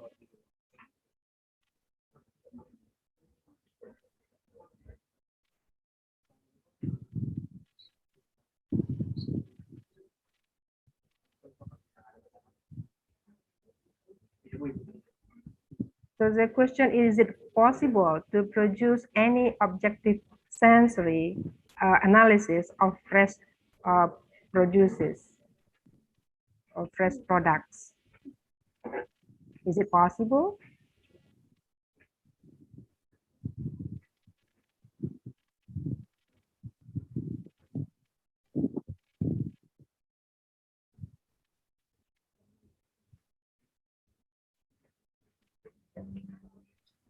Dr. Huda has already answered this question in chatting room.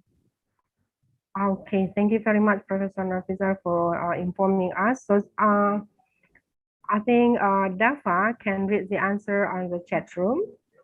Yeah. So I will come to the next question, which is addressed to Professor Harada.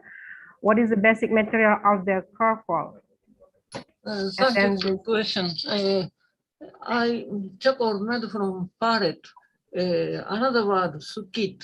Skit is a flat transport structure which supports goods. Do you get the answer, Yusma? Pallet made from wood. Pallet made from wood. Yes, when you the transport structure, which support base. Okay. Maybe Professor Nazir can help describing. Yeah, Harasen already mentioned that the charcoal made from wood. Yeah, that's yeah. That's the source of the charcoal. Charcoal. Okay. Thank you very much. Thank you. Thank you, Professor. Okay. The next question is addressed to Professor Helmi. Professor Helmi, you are still with us. There is a term of connection. There is a term of connection is better than collaboration to establish a good interdisciplinary research. How do you think about that? So what do you think about the terms that you mentioned before, that connection is better than collaboration? What do you think? Okay, thank you very much for the question. Yeah, collaboration meaning you pool your resources, you pool your energy together, you plan the work, and then you achieve the objective. Connection is limited. Only, you know, you may share information, but not planning the research themselves, not carry it out, and not also formulate solution and implementing it. So I think collaboration is cover all range of the activities needed from knowledge generation to implementation. Thank you very much.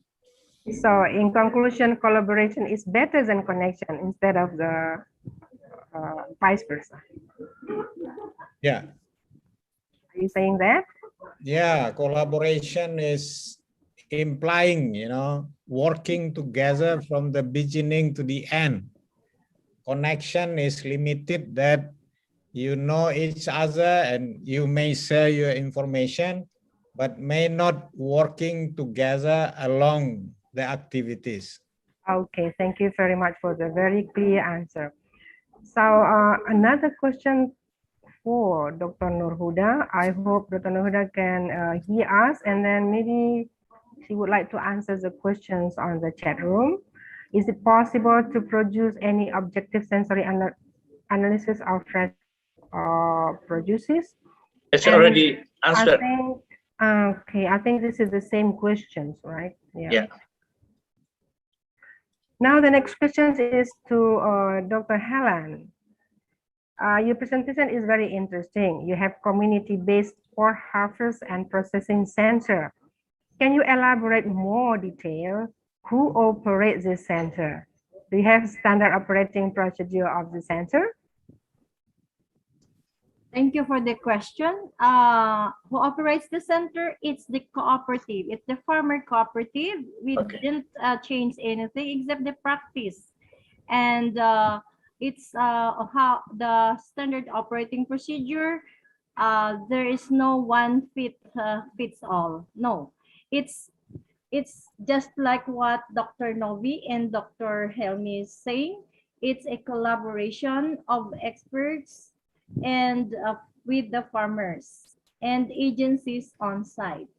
We just lay all our expertise and our mandates, agency mandates, and we help the farmers on a convergence mode. We don't overlap each other, and we try our farmers, we empower them to do their part. So it's very difficult to discuss it here. I might not allow you to have lunch anymore. So I suggest the person to ask the question will just email me. I will share to you everything. I have also a technical bulletin. You can have that. I can send it to you, and more we will share. We will not keep it. We will share all the secrets. Yeah, just email me, sir. No problem. Thank you. Thank you very much. So I believe if people want to come to Philmac, you will be welcomed by Dr. Allen, because me has experienced this about 5 or 6 years ago, and I was very impressed. Thank you very much for the hospitality. Just because of the time, we cannot answer all the questions. So as mentioned by Dr. Allen, everybody who still wants to know more about the presentations by our distinguished keynote speakers may contact them individually to get better information and knowledge. And we are very lucky that today we have keynote speaker from different fields with different experiences. And I believe that what they have shared with us can enlighten and widen our knowledge. Hopefully we can meet them face to face in other occasions. I think I don't would like to conclude all of the topics that have been discussed because we have discussed them. So hopefully this seminar will bring will give benefits and invaluable knowledge to all of the audiences. And I think my duty as moderators come to the end, and excuse me and forgive me for all the weaknesses that I may have, especially for the technical problem. Thank you very much for your attention. Assalamualaikum warahmatullahi wabarakatuh, and good afternoon.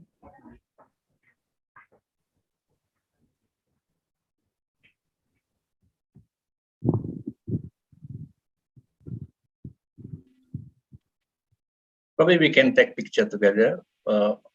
Jadi Pak Ismet, mungkin ambil gambar ya.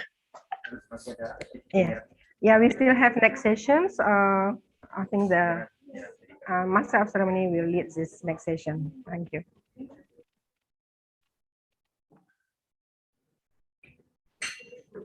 Thank you to our moderator who has hosted the event keynote session. The next session award the certificate of appreciation for keynote speaker and moderator by head of the Department of Food and Agricultural Product Technology as a symbol. The first certificate awarded to Professor Haumi from Andalas University. Thank you very much. Thank you for the committee for inviting me. Okay, the next certificate. Awarded to Professor Hiroyuki Certificate from Dr. Rini. University of Hiroshima, Japan. Thank you for the certificate. Since I have work, so I have representation here. Thank you, Enda. Iya, Pak.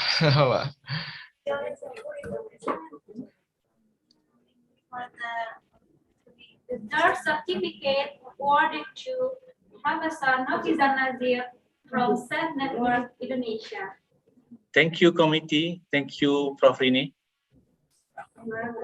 The fourth certificate awarded to Associate Professor Khairat Tekatputipon from King Mongkut's Institute of Technology, Thailand. Okay, thank you very much.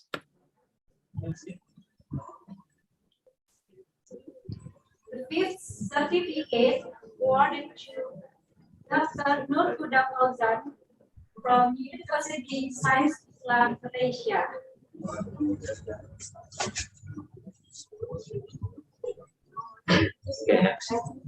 Okay.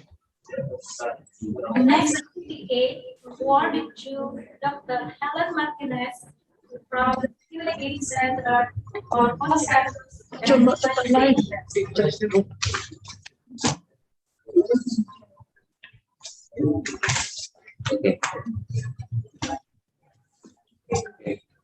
The last certificate awarded to our moderator, Associate Professor. Thank you very much for the certificate.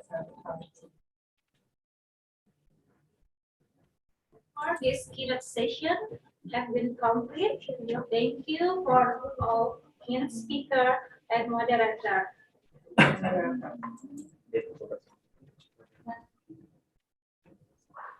Foto bersama. Time of conversation. Please the speaker. Please Turn on your camera. best smile for the capture.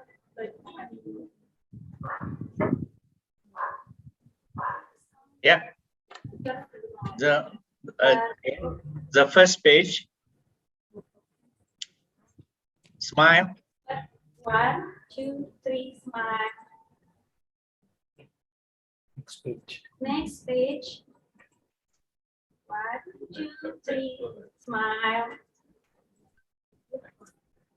Next page.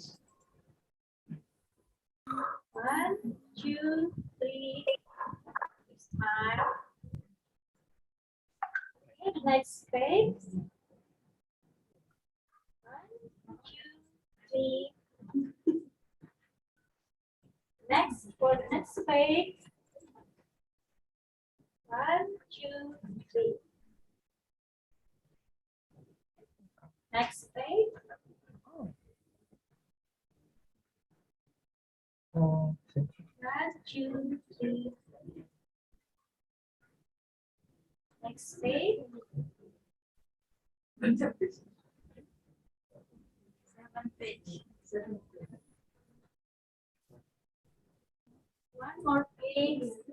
1, 2, 3. Smile.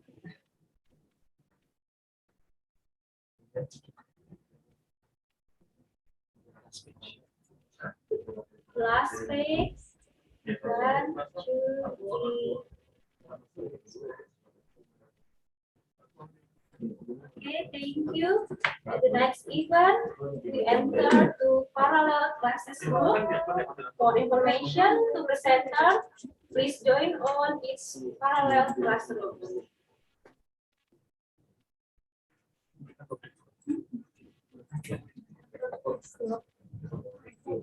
Okay, thank you very much. Thank you very much all. Thank you very much, Dr. Helen. Dr. Herat. Dr. Thank you very much. Prof. Helmi. Thank you, Thank you very much, Dr. Harada, Professor Harada. Helen, see you in Philippines. See you. You're most Yeah, welcome. yeah. Probably next year we can visit the coffee farmer in Philippines, Prof. Helmi. Yeah, yeah. Make it fun. Yeah. Pak Hamidin. Disconnect. Thank you, Pak Hamidin, for Dr. Novi. joining. Yeah. Hello, Dr. Novi. We would like to, our applied communication would like to get a copy of the record that we join this international conference. Is it okay? Yeah. Okay. Thank Yeah. you. Yeah. Thank you. Yeah. Thank you. Okay, thank you, everyone.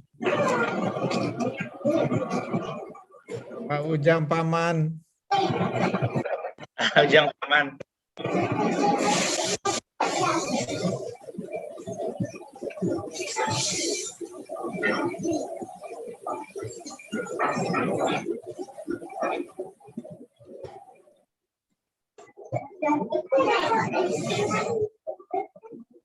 Izin live dulu Pak Nopi. Ya, sama-sama. Live. Ya, thank you very much. Live. Ya. Prof. Fauzan. Miss you so much, Prof. Fauzan. Ya, sama Pak Ji. Ya. Assalamualaikum. Selamat.